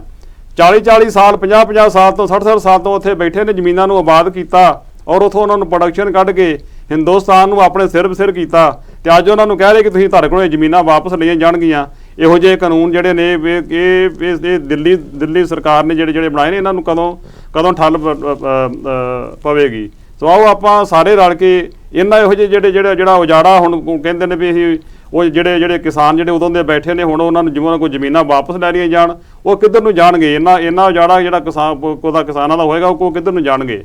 ਸੋ ਆਪਾਂ ਨੂੰ ਇਹ ਸਾਰੀਆਂ ਗੱਲਾਂ ਦਾ ਖਿਆਲ ਕਰਨਾ ਹੋਊਗਾ ਤੇ ਕਿਸ ਤਰ੍ਹਾਂ ਆਪਾਂ ਇਸ ਕਿਸਾਨੀ ਸੰਘਰਸ਼ ਦੇ ਨਾਲ ਆਪਾਂ ਵੀ ਜੁੜੀਏ, ਆਪਾਂ ਵੀ ਇਹਦੇ ਵਿੱਚ ਆਪਣਾ ਯੋਗਦਾਨ ਪਾਈਏ ਤਾਂ ਕਿ ਉਹਨਾਂ ਦੇ ਨਾਲ ਜਿੱਥੇ ਥਾਂ ਥਾਂ 'ਤੇ ਧੱਕਾ ਹੋ ਰਿਹਾ ਉਹ ਨਾ ਹੋਵੇ। ਮੈਂ ਹੁਣ ਜਾਵਾਂਗਾ ਸਰਦਾਰ ਮਨਜੀਤ ਸਿੰਘ ਜੀ ਬੁੱਟਰ ਹੋਣਾ ਕੋਲ ਕਿ ਮਨਜੀਤ ਸਿੰਘ ਜੀ ਕਿਸ ਤਰ੍ਹਾਂ ਤੁਸੀਂ ਕੀ ਸੋਚਦੇ ਜੇ ਕਿ ਜੇ ਇਹ ਜੋ ਕਿਸਾਨੀ ਸੰਘਰਸ਼ ਜੋ ਅੱਜ ਏਡਾ ਵੱਡਾ ਚੱਲ ਰਿਹਾ ਆ, ਇਹਦਾ ਕੁਝ ਕਿਸਾਨਾਂ ਨੂੰ ਕੁਝ ਮਿਲੂਗਾ ਕੁਝ ਕਿ ਜਾਂ ਉਸੇ ਤਰ੍ਹਾਂ ਜਿੱਦਾਂ ਪਹਿਲਾਂ ਕਿਸਾਨ ਸੰਘਰਸ਼ ਫੇਲ ਕੀਤੇ ਨੇ ਜਾਂ ਪੰਜਾਬ ਦੀਆਂ ਐਜੀਟੇਸ਼ਨਾਂ ਫੇਲ ਕੀਤੀਆਂ ਨੇ ਉਸੇ ਤਰ੍ਹਾਂ ਇਸ ਨੂੰ ਵੀ ਫੇਲ ਕਰ ਦਿੱਤਾ ਜਾਊਗਾ? ਜਿਹੜੀਆਂ ਇਹਦੇ 'ਚ ਕਈ ਇਸ਼ੂ ਆ ਜਾਂਦੇ ਆ ਜੀ। ਇੱਕ ਤਾਂ ਇਹ ਆ ਕਿ ਜਦੋਂ ਲੋਕ ਪੂਰੀ ਤਰ੍ਹਾਂ ਉੱਠ ਖੜਨ, ਉਹਨਾਂ ਦੇ ਮੂਹਰੇ ਗੌਰਮੈਂਟਾਂ ਕੁਝ ਕਰ ਨਹੀਂ ਸਕਦੀਆਂ ਜੀ, ਉਹ ਕਿੰਨਿਆਂ ਨੂੰ ਗੋਲੀ ਮਾਰਨਗੇ ਜੀ। ਔਰ ਇਸ ਟਾਈਮ ਤੇ ਮੇਰੇ ਸਮਝ ਦੇ ਮੁਤਾਬਕ ਜਾਂ ਜੋ ਮੈਨੂੰ ਮਤਲਬ ਸਾਰੀ ਨਿਊਜ਼ ਆ ਰਹੀ ਆ ਜਾਂ ਮੈਂ ਜਿਨ੍ਹਾਂ ਲੋਕਾਂ ਨਾਲ ਗੱਲ ਕਰਦਾ ਇਸ ਟਾਈਮ ਤੇ ਹਰ ਇੱਕ ਕਿਸਾਨ ਚਾਹੇ ਉਹ ਛੋਟਾ ਚਾਹੇ ਵੱਡਾ ਜਾਂ ਉਹਨਾਂ ਦੇ ਵਰਕਰ ਵੀ ਆ ਜਿਹੜੇ ਉਹ ਸਾਰੇ ਇਹਨਾਂ ਗੱਲਾਂ ਤੋਂ ਬੜੇ ਦੁਖੀ ਨੇ ਕਿਉਂਕਿ ਹੁਣ ਤੁਸੀਂ ਦੇਖੋ ਵੀ ਪੰਜਾਬ ਦੇ ਵਿੱਚ ਜਾਂ ਹਰਿਆਣੇ ਦੇ ਵਿੱਚ ਜਿੱਥੇ ਵੀ ਕਿਸਾਨ ਹੈਗੇ ਆ ਉਹ ਕੋਈ ਸੜਕਾਂ ਤੇ ਬੈਠਾ ਕੋਈ ਮੁਜ਼ਾਹਰੇ ਕਰ ਰਿਹਾ, ਉਹਨਾਂ ਨੂੰ ਤਾਂ ਹੁਣ ਆਹ ਟਾਈਮ ਸੀਗਾ ਕਿ ਉਹ ਆਪਣਾ ਝੋਨਾ ਚੱਕਦੇ, ਝੋਨਾ ਚੱਕ ਕੇ ਫਿਰ ਕਣਕ ਦੀ ਬਿਜਾਈ ਕਰਦੇ, ਉਹਦੀ ਬਜਾਏ ਉਹਨਾਂ ਦੇ ਜੇ ਸਾਰੇ ਨਹੀਂ ਤਾਂ ਮੈਂ ਸਮਝਦਾ ਕਾਫੀ ਪਰਿਵਾਰਾਂ ਦੇ ਅੱਧੇ ਮੈਂਬਰ ਆ ਜਿਹੜੇ ਉਹ ਇਸ ਮੂਵਮੈਂਟ ਦੇ ਵਿੱਚ ਲੱਗੇ ਹੋਏ ਨੇ। ਇਹਦੇ ਵਿੱਚ ਦੇਖਣ ਵਾਲੀ ਗੱਲ ਇਹ ਆ ਕਿ ਜਿਸ ਤਰ੍ਹਾਂ ਆਪਾਂ ਗੱਲ ਕਰ ਰਹੇ ਸੀ ਬਈ ਮੋਦੀ ਸਾਹਿਬ ਨੇ ਕਾਨੂੰਨ ਬਣਾਏ ਜੀ, ਆਮ ਤੌਰ ਤੇ ਤੁਸੀਂ ਦੇਖੋ ਵੀ ਜਿੱਥੇ ਵੀ ਕਿਤੇ ਕੋਈ ਕਾਨੂੰਨ ਬਣਨਾ ਹੁੰਦਾ ਉੱਥੇ ਉਹ ਗੌਰਮੈਂਟਾਂ ਓਪੀਨੀਅਨ ਬਿਲਡ ਕਰਦੀਆਂ, ਉਹ ਲੋਕਾਂ ਦੀ ਰਾਏ ਕਰਦੀਆਂ ਨੇ, ਉਹ ਲੋਕਾਂ ਨੂੰ ਪੁੱਛਦੀਆਂ, ਫਿਰ ਉਹ ਹੌਲੀ ਹੌਲੀ ਦੇਖ ਕੇ ਵੀ ਇਹਦਾ ਕੀ ਰਿਐਕਸ਼ਨ ਹੋਊਗਾ, ਕੀ ਇਹਦਾ ਲੋਕਾਂ ਦੇ ਉੱਤੇ ਅਸਰ ਹੋਊਗਾ, ਫਿਰ ਉਹ ਕੋਈ ਇਸ ਪਾਸੇ ਨੂੰ ਵੱਧਦੀਆਂ ਲਾਅ ਵਾਲੇ ਪਾਸੇ। ਪਰ ਜੇ ਆਪਾਂ ਇਹ ਜਿਹੜੀ ਗੌਰਮੈਂਟ ਆ ਇੰਡੀਆ ਦੀ ਉਹਨਾਂ ਦਾ ਇਹ ਦੇਖੀਏ ਕਿ ਉਹ ਕਿਵੇਂ ਪਿਛਲੇ 5-6 ਸਾਲ ਤੋਂ ਕੰਮ ਕਰ ਰਹੇ ਨੇ, ਉਹਨਾਂ ਨੇ ਜੋ ਵੀ ਕੁਝ ਚੇਂਜ ਕੀਤੀ ਆ, ਚਾਹੇ ਉਹ ਕਰੰਸੀ ਬਦਲੀ ਆ ਜਾਂ ਕੋਈ ਹੋਰ ਵੀ ਕੋਈ ਚੇਂਜ ਕੀਤੀ ਆ, ਜਾਂ ਤੁਸੀਂ ਦੇਖੋ ਵੀ ਕਸ਼ਮੀਰ ਦੇ ਮੁੱਦੇ ਤੇ ਜਿਹੜਾ ਕੰਮ ਕੀਤਾ ਉਹਨਾਂ ਨੇ ਕਿਸੇ ਨਾਲ ਗੱਲ ਹੀ ਨਹੀਂ ਕੀਤੀ ਹੈ। ਉਦੋਂ ਹੀ ਪਤਾ ਲੱਗਿਆ ਲੋਕਾਂ ਨੂੰ ਕਿ ਜਦੋਂ ਉਹ ਫੈਸਲਾ ਉਹ ਦੂਜੇ ਦਿਨ ਮੋਦੀ ਸਾਹਿਬ ਨੇ ਆਪਣਾ ਐਲਾਨ ਕਰਕੇ ਕਰਤਾ। ਸੋ ਮੇਰਾ ਖਿਆਲ ਆ ਵੀ ਇਹ ਜਿਹੜੇ ਆਰਡੀਨੈਂਸ ਜਾਂ ਜੋ ਵੀ ਇਹ ਕਾਨੂੰਨ ਬਣਾ ਰਹੇ ਨੇ, ਨਾ ਇਹਨਾਂ ਨੂੰ ਲੋਅਰ ਹਾਊਸ ਨਾ ਇਹਨਾਂ ਨੂੰ ਅਪਰ ਹਾਊਸ ਦੇ ਵਿੱਚ ਕਿਤੇ ਵੀ ਉਹਨਾਂ ਬਾਰੇ ਡਿਸਕਸ਼ਨ ਨਹੀਂ ਹੋਈ, ਕਿਤੇ ਵੀ ਉਹਨਾਂ ਬਾਰੇ ਕੋਈ ਗੱਲਬਾਤ ਨਹੀਂ ਕੀਤੀ ਗਈ। ਹਾਂਜੀ, ਆਰਡੀਨੈਂਸ ਆ ਜਿਹੜੇ ਉਹ ਆਰਡੀਨੈਂਸ ਤੇ ਨਹੀਂ ਡਿਸਕਸ਼ਨ ਕਰਦੇ, ਉਹ ਆਰਡੀਨੈਂਸ ਤਾਂ ਪ੍ਰਾਈਮ ਮਿਨਿਸਟਰ ਪ੍ਰੈਜ਼ੀਡੈਂਟ ਤੋਂ ਸਾਈਨ ਕਰਵਾ ਕੇ ਤੇ ਉਹ ਕਰ ਦਿੰਦੇ ਆ। ਇਹ ਦੁੱਖ ਦੀ ਗੱਲ ਇਹ ਆ ਵੀ ਜਦੋਂ ਜੂਨ ਦੇ ਵਿੱਚ ਕਰੋਨਾ ਜਾਂ ਕੋਵਿਡ ਆ ਜਿਹੜਾ ਇਹ ਪੂਰੇ ਜ਼ੋਰ ਤੇ ਸੀ ਇੰਡੀਆ ਦੇ ਵਿੱਚ, ਹਰ ਇੱਕ ਲੋਕਾਂ ਤੇ ਲੋਕਡਾਊਨ ਲੱਗਿਆ ਹੋਇਆ ਸੀ, ਉਸ ਵੇਲੇ ਇਹਨਾਂ ਦੀ ਆਰਡੀਨੈਂਸਾਂ ਦੀ ਮਤਲਬ ਲੋਕਾਂ ਨੂੰ ਦੱਸਿਆ, ਉਸ ਵੇਲੇ ਡਿਕਲੇਅਰ ਕੀਤੇ। ਉਦੋਂ ਬਾਅਦ ਤੁਸੀਂ ਦੇਖੋ ਵੀ ਜਿਹੜਾ ਪਾਰਲੀਮੈਂਟ ਦੋਨਾਂ ਹਾਊਸਿਸ ਦੇ ਵਿੱਚ ਪਾਰਲੀਮੈਂਟ ਦੇ ਵਿੱਚ ਜਿਹੜੇ ਬਿੱਲ ਪੇਸ਼ ਕੀਤੇ ਨੇ ਉਹਨਾਂ ਦੇ ਵਿੱਚ ਵੀ ਕੋਈ ਡਿਸਕਸ਼ਨ ਨਹੀਂ ਹੋਈ। ਉੱਥੇ ਇਹ ਵੀ ਮੀਡੀਆ ਦੇ ਵਿੱਚ ਆਇਆ, ਸਾਰੇ ਲੋਕ ਉੱਥੇ ਰੌਲਾ ਪਾਉਂਦੇ ਆ ਕਿ ਉਹਨਾਂ ਦੇ ਉੱਤੇ ਕੋਈ ਸਹੀ ਤਰੀਕੇ ਨਾਲ ਜਿਵੇਂ ਸੀਕ੍ਰੇਟ ਵੋਟਿੰਗ ਹੁੰਦੀ ਆ ਉਹ ਵੀ ਨਹੀਂ ਕੀਤੀ ਗਈ, ਜਾਂ ਪ੍ਰੋਪਰ ਵੋਟਿੰਗ ਨਹੀਂ ਹੋਈ ਹੈ, ਉੱਥੇ ਹੱਥ ਖੜੇ ਕਰਾ ਕੇ ਜੀ ਪਾਸ ਹੋ ਗਿਆ। ਸੋ ਇਸ ਤਰ੍ਹਾਂ ਦੀ ਮਤਲਬ ਇੰਨੇ ਇੰਪੋਰਟੈਂਟ ਜਿਹੜੀਆਂ ਚੀਜ਼ਾਂ ਨੇ, ਐਗਰੀਕਲਚਰ ਆ ਜਿਹੜੀ, ਇਹ ਮੈਂ ਅੱਗੇ ਵੀ ਇੱਕ ਵਾਰ ਦੱਸਿਆ ਸੀ ਕਿ ਇਹ ਇੱਕ ਸੈਕੰਡ ਟੀਅਰ ਜਾਂ ਫਸਟ ਟੀਅਰ ਆਫ ਇਕਨੋਮੀ ਆ ਇੰਡੀਆ ਦੇ ਵਿੱਚ, ਕਿਉਂਕਿ ਮਨਮੋਹਨ ਸਿੰਘ ਨੇ ਪਹਿਲਾਂ ਵੀ ਇੱਕ ਵਾਰੀ ਇਹ ਕਿਹਾ ਸੀ ਵੀ ਜਿੰਨਾ ਚਿਰ ਆਹ ਜਿਹੜੀ ਫ੍ਰੀ ਇਕਨੋਮੀ ਆ ਇਹ ਠੀਕ ਰਹੇ ਉਹਨਾਂ ਚਿਰ ਸਾਡੇ ਦੇਸ਼ 'ਚ ਰਿਸੈਸ਼ਨ ਨਹੀਂ ਆਉਂਦਾ। ਮੈਂ ਹੁਣ ਫਿਰ ਇਸ ਨੂੰ ਰਿਪੀਟ ਕਰ ਰਿਹਾ ਕਿ ਇਹਨਾਂ ਨੇ ਇੱਕ ਇਹ ਜੀ ਮਤਲਬ ਥਾਂ ਤੇ ਹੱਥ ਪਾਇਆ ਜਿਹੜੀ ਇੰਡੀਆ ਨੂੰ ਸੈਲਫ ਡਿਸਟਰਕਸ਼ਨ ਵੱਲ ਲੈ ਕੇ ਜਾਂਦਾ, ਜਿਹੜਾ ਇਹਦੇ 'ਚ ਬਹੁਤ ਨੁਕਸਾਨ ਹੋਊਗਾ। ਜਿਸ ਤਰ੍ਹਾਂ ਹੁਣ ਲੋਕ ਉੱਠੇ ਹੋਏ ਨੇ ਜੀ, ਮੈਨੂੰ ਤਾਂ ਲੱਗਦਾ ਵੀ ਕੋਈ ਕੁਦਰਤ ਦਾ ਪਾਣਾ ਮੰਨੂਗਾ ਜੀ। ਉਹ ਪੰਜਾਬੀ 'ਚ ਦੇਖੋ ਆਪਣੇ ਉਹ ਖੱਖੜੀ ਕਹਿੰਦੇ ਨੇ ਜਿਹੜੀ ਲੱਗਦੀ ਹੈਗੀ ਆ ਖਰਬੂਜੇ ਦੀ ਕਿਸਮ ਆ ਇੱਕ, ਤੇ ਉਹ ਜਦੋਂ ਪੱਕ ਜਾਂਦੀ ਆ ਨਾ ਔਰ ਜਦੋਂ ਡਿੱਗਦੀ ਆ ਫਿਰ ਉਹਦਾ ਪਤਾ ਨਹੀਂ ਲੱਗਦਾ ਕਿੰਨੇ ਪੀਸ ਹੋ ਜਾਂਦੇ ਆ। ਜੀ, ਜੀ। ਤੇ ਇੱਥੇ ਤੁਸੀਂ ਦੇਖੋ ਵੀ ਨਾ ਤਾਂ ਇਹਨਾਂ ਦੀ ਸਾਊਥ ਦੀਆਂ ਸਟੇਟਾਂ ਨਾਲ ਬਣਦੀ ਆ, ਨਾ ਕਸ਼ਮੀਰ ਨਾਲ ਬਣਦੀ ਆ। ਹੁਣ ਆ ਜਿਹੜੀਆਂ ਵਿਚਲੀਆਂ ਸੀਗੀਆਂ ਸਟੇਟਾਂ ਇਹਨਾਂ ਨੂੰ ਹੱਥ ਪਾ ਲਿਆ। ਇਹ ਸਾਰਾ ਕੁਝ ਹੀ ਹੁਣ ਚਲੋ ਪੰਜਾਬ ਦੇ ਵਿੱਚ ਤਾਂ ਜਿਹੜਾ ਆਹ ਹੁਣ ਸਟੇਟ ਗਵਰਨਮੈਂਟ ਨੇ ਇੱਕ ਲਾਅ ਬਣਾਤਾ, ਚਾਹੇ ਉਹ ਪਾਸ ਹੁੰਦਾ ਕਿ ਨਹੀਂ ਹੁੰਦਾ, ਪਰ ਜਿਸ ਤਰ੍ਹਾਂ ਮਹਿੰਦਰ ਸਿੰਘ ਗਰੇਵਾਲ ਵੀ ਦੱਸ ਰਹੇ ਸੀ ਵੀ ਕਿਸਾਨਾਂ ਨੂੰ ਇਹ ਇੱਕ ਸੰਘਰਸ਼ ਕਰਨ ਦਾ ਰਾਹ ਮਿਲ ਗਿਆ, ਕਿਉਂਕਿ ਸਟੇਟ ਗਵਰਨਮੈਂਟ ਨੇ ਪਾਸ ਕੀਤਾ। ਉਹਨਾਂ ਦਾ ਜਿਹੜਾ ਸੰਘਰਸ਼ ਆ ਉਹ ਵੀ ਇਹਨਾਂ ਹੀ ਨੁਕਤਿਆਂ ਤੇ ਆ। ਸੋ ਇਸ ਕਰਕੇ ਇੱਕ ਤਰ੍ਹਾਂ ਉਹਨਾਂ ਦੇ ਜਿਹੜੀ ਸਟਰਗਲ ਆ, ਜਿਹੜੀ ਉਹਨਾਂ ਦੀ ਮੂਵਮੈਂਟ ਆ, ਉਸ ਨੂੰ ਇਹ ਬੂਸਟ ਕਰਦਾ ਕਿ ਉਹ ਜਿਹੜੀ ਆ ਉਹਨਾਂ ਦੀ ਸਟਰਗਲ ਠੀਕ ਆ। ਸਟੇਟ ਦੇ ਵਿੱਚ ਤਾਂ ਉਹ ਬੂਸਟ ਕਰਦੀ ਆ, ਸੈਂਟਰ ਵਾਲੇ ਕਿਵੇਂ ਲੈਂਦੇ ਆ ਇਹ ਆਪਾਂ ਨੂੰ ਪਤਾ ਹੀ ਆ। ਸੋ ਮੈਨੂੰ ਨਹੀਂ ਲੱਗਦਾ ਵੀ ਜਿਵੇਂ ਆਪਾਂ ਨੂੰ ਇਨਫੋਰਮੇਸ਼ਨ ਮਿਲੀ ਆ ਕਿ ਇਹਦੇ ਉੱਤੇ ਕੋਈ ਪ੍ਰੈਜ਼ੀਡੈਂਟ ਜਾਂ ਕੋਈ ਵੀ ਹੋਰ ਸਾਈਨ ਕਰੂਗਾ। ਇੱਥੋਂ ਤੱਕ ਵੀ ਕਈ ਥਾਈਂ ਮੈਂ ਗੱਲਬਾਤ ਕੀਤੀ ਪੰਜਾਬ 'ਚ, ਪੰਜਾਬ ਦੇ ਕਈ ਲੋਕ ਤਾਂ ਇਹ ਡਰਦੇ ਸੀ ਵੀ ਕਿਤੇ ਉਹ ਜੇ ਇਹਨਾਂ ਨੇ ਇਹ ਸਟੇਟ ਦੇ ਵਿੱਚ ਮਤਲਬ ਇਹ ਲਾਅ ਪਾਸ ਕੀਤੇ ਤੇ ਵੀ ਹੋ ਸਕਦਾ ਮੋਦੀ ਸਾਹਿਬ ਉੱਥੇ ਰਾਸ਼ਟਰਪਤੀ ਰਾਜ ਲਾਗੂ ਕਰ ਦੇਣ। ਪਰ ਚਲੋ ਮੇਰੇ ਹਿਸਾਬ ਨਾਲ ਉਹ ਤਾਂ ਸਿਚੁਏਸ਼ਨ ਨਹੀਂ ਹੈਗੀ, ਬੜੀ ਮੈਜੋਰਟੀ ਆ ਉੱਥੇ ਗਵਰਨਮੈਂਟ ਦੀ, ਇਸ ਤਰ੍ਹਾਂ ਤਾਂ ਨਹੀਂ ਕਰ ਸਕਦੇ। ਪਰ ਦੂਜੇ ਪਾਸੇ ਜਦੋਂ ਆਪਾਂ ਦੇਖਦੇ ਹਾਂ ਕਿ ਪੰਜਾਬ ਦੇ ਵਿੱਚ ਤਾਂ ਚਲੋ ਉਹਨਾਂ ਨੇ ਰਾਹ ਪੱਧਰਾ ਕਰਤਾ, ਜਿਵੇਂ ਨਾਲ ਹਰਿਆਣੇ ਦੇ ਵਿੱਚ ਸਾਡੇ ਬੜੇ ਸਿੱਖ ਬੈਠੇ ਨੇ, ਰਾਜਸਥਾਨ 'ਚ ਸਾਡੇ ਬਹੁਤ ਸਿੱਖ ਬੈਠੇ ਨੇ, ਯੂਪੀ 'ਚ ਬੈਠੇ ਆ, ਉੱਤਰਾਖੰਡ 'ਚ ਬੈਠੇ ਆ। ਉਹਨਾਂ ਵਾਸਤੇ ਤਾਂ ਮੁਸ਼ਕਲ ਬਹੁਤ ਆ ਨਾ, ਕਿਉਂਕਿ ਹਰਿਆਣੇ ਦੇ ਵਿੱਚ ਤਾਂ ਸਟਰਗਲ ਉਸੇ ਤਰ੍ਹਾਂ ਚੱਲ ਰਹੀ ਆ ਔਰ ਸਟਰਗਲ ਹਾਲਾਂਕਿ ਪੰਜਾਬ ਦੇ ਵਿੱਚ ਵੀ ਉਸੇ ਤਰ੍ਹਾਂ ਹੀ ਚੱਲ ਰਹੀ ਆ, ਉਹਦੇ ਉੱਤੇ ਕੋਈ ਫਰਕ ਨਹੀਂ ਪਿਆ ਹੈਗਾ। ਉਹ ਜਿਹੜੇ ਕਿਸਾਨ ਆ ਉਹ ਸਮਾਂ ਉਸ ਤੋਂ ਵੀ ਤਕੜਾ ਹੋਇਆ, ਜਿੱਥੇ ਵੀ ਉਹਨਾਂ ਨੇ ਮੋਰਚੇ ਲਾਏ ਨੇ ਉਹ ਬੜੀ ਕਾਮਯਾਬੀ ਦੇ ਨਾਲ ਚੱਲ ਰਹੇ ਆ। ਤੇ ਹਰਿਆਣੇ ਦੀ ਸਿਚੁਏਸ਼ਨ ਆ ਜਿਹੜੀ ਵੀ ਉਹ ਉੱਥੇ ਬੀਜੇਪੀ ਦੀ ਗਵਰਨਮੈਂਟ ਆ, ਉਹ ਤਾਂ ਕੋਈ ਗੱਲ ਹੀ ਨਹੀਂ ਸੁਣ ਰਹੇ। ਔਰ ਦੂਜੀ ਸਭ ਤੋਂ ਮਾੜੀ ਗੱਲ ਮੈਂ ਸਮਝਦਾ ਵੀ ਜਦੋਂ ਸੈਂਟਰ ਗਵਰਨਮੈਂਟ ਨੇ ਕਿਸਾਨਾਂ ਦੀਆਂ ਯੂਨੀਅਨ ਨੂੰ ਬੁਲਾਇਆ ਵੀ ਅਸੀਂ ਤੁਹਾਡੇ ਨਾਲ ਗੱਲਬਾਤ ਕਰਨੀ ਆ, ਕਿੱਡੀ ਹਾਸੋਹੀਣ ਗੱਲ ਆ ਕਿ ਉੱਥੇ ਗਿਆ ਨੂੰ ਇੱਕ ਸੈਕਟਰੀ ਉਹ ਗੱਲਬਾਤ ਕਰ ਰਿਹਾ ਔਰ ਮਿਨਿਸਟਰ ਦਾ ਉਹ ਐਕਸਕਿਊਜ਼ ਦੇ ਰਿਹਾ ਵੀ ਮਿਨਿਸਟਰ ਨੂੰ ਜਾਣਾ ਪਿਆ ਜੀ ਕਿਤੇ, ਉਹਨੂੰ ਹੋਰ ਜ਼ਰੂਰੀ ਕੰਮ ਸੀ। ਮੈਂ ਤਾਂ ਇਹ ਸਮਝਦਾ ਵੀ ਇਹਨਾਂ ਦਾ ਜਿਹੜਾ ਐਕਸਕਿਊਜ਼ ਆ ਉਹ ਵੀ ਮੇਰੇ ਹਿਸਾਬ ਨਾਲ ਕੋਈ ਸੈਂਸੀਬਲ ਐਕਸਕਿਊਜ਼ ਨਹੀਂ ਹੈ, ਕੋਈ ਵੈਲਿਡ ਜਾਂ ਐਕਸੈਪਟੇਬਲ ਐਕਸਕਿਊਜ਼ ਨਹੀਂ ਹੈ। ਤੇ ਇਹਨਾਂ ਨੂੰ ਸੋਚ ਕੇ, ਇਹ ਤਾਂ ਸੋਚ ਕੇ ਦੇਣਾ ਚਾਹੀਦਾ ਸੀ ਨਾ। ਹੁਣ ਇਹਦਾ ਮਤਲਬ ਇਹ ਆ ਵੀ ਜਿਹੜੀਆਂ ਕਿਸਾਨ ਯੂਨੀਅਨਸ ਮਾੜੀਆਂ ਮੋਟੀਆਂ ਇਹ ਚਾਹੁੰਦੀਆਂ ਸੀ ਵੀ ਅਸੀਂ ਟੇਬਲ ਤੇ ਬਹਿ ਕੇ ਗੱਲ ਕਰੀਏ, ਉਹਨਾਂ ਨੂੰ ਇਹ ਗੱਲ ਤਾਂ ਸਾਫ਼ ਹੋ ਗਈ ਨਾ ਵੀ ਹੁਣ ਇਹ ਜਿਹੜੀ ਸੈਂਟਰ ਗਵਰਨਮੈਂਟ ਆ ਇਹ ਸਾਡੇ ਨਾਲ ਕੋਈ ਗੱਲਬਾਤ ਕਰਨ ਦੇ ਉੱਤੇ ਵੀ ਇਹ ਚਾਹੁੰਦੇ ਨਹੀਂ ਕਿ ਇਹ ਸਾਡੇ ਨਾਲ ਕੋਈ ਗੱਲਬਾਤ ਕਰਨ, ਇਹ ਆਪਣੇ ਥਾਂ ਤੇ ਅੜੇ ਹੋਏ ਨੇ। ਅੱਜ ਜਿਹੜਾ ਕਿਸਾਨ ਜਿਹੜਾ ਇਸ ਸੰਘਰਸ਼ ਦੇ ਵਿੱਚ ਜਿਹੜਾ ਉਹ ਹਿੰਦੁਸਤਾਨ ਦੀਆਂ, ਭਾਰਤ ਦੀਆਂ ਸਾਰੀਆਂ ਸਟੇਟਾਂ ਦੇ ਵਿੱਚ ਹੀ ਉਹ ਉੱਠ ਖੜਾ ਆ। ਬਿਲਕੁਲ ਉੱਠ ਖੜਾ ਹੋਇਆ। ਮੇਰਾ ਕਿ ਇਹ ਇੰਨਾ ਆਸਾਨ ਨਹੀਂ ਹੋਊਗਾ ਇਹਨਾਂ ਨੂੰ ਵੀ ਇਹਨਾਂ ਇਸ ਸੰਘਰਸ਼ ਨੂੰ ਦਬਾ ਦੇਣਾ, ਕਿਉਂਕਿ ਹਰ ਸਟੇਟ ਜਿਹੜੀ ਆ ਉਹ ਰੌਲਾ ਪਾ ਰਹੀ ਹੈ। ਦੇਖੋ ਇਹ ਆਪਾਂ ਦੇਖ ਰਹੇ ਹਾਂ ਵੀ ਇਲੈਕਸ਼ਨਾਂ ਦਾ ਕੰਮ ਕਿਵੇਂ ਚੱਲਦਾ ਉੱਥੇ। ਬਿਹਾਰ ਦੇ ਵਿੱਚ ਹੁਣ ਇਲੈਕਸ਼ਨ ਹੋ ਰਹੇ ਆ, ਤੁਸੀਂ ਦੇਖ ਰਹੇ ਹੋ, ਸਾਰੀ ਪਬਲਿਸਿਟੀ ਸਾਰਾ ਕੁਝ ਉਹ ਆ ਰਿਹਾ ਟੈਲੀ ਤੇ ਦੇਖ ਰਹੇ ਹੋ। ਤੇ ਉੱਥੇ ਜਿਹੜਾ ਚੱਲ ਰਿਹਾ ਇਹਦੇ 'ਚ ਕੋਈ ਸ਼ੱਕ ਨਹੀਂ ਕਿ ਜਿੱਥੇ ਵੀ ਕਿਸਾਨ ਹੈਗੇ ਆ, ਜਿਹੜੇ ਸਾਰੀਆਂ ਸਟੇਟਾਂ ਦੇ ਵਿੱਚ ਉਹ ਸਟਰਗਲ ਕਰ ਰਹੇ ਨੇ।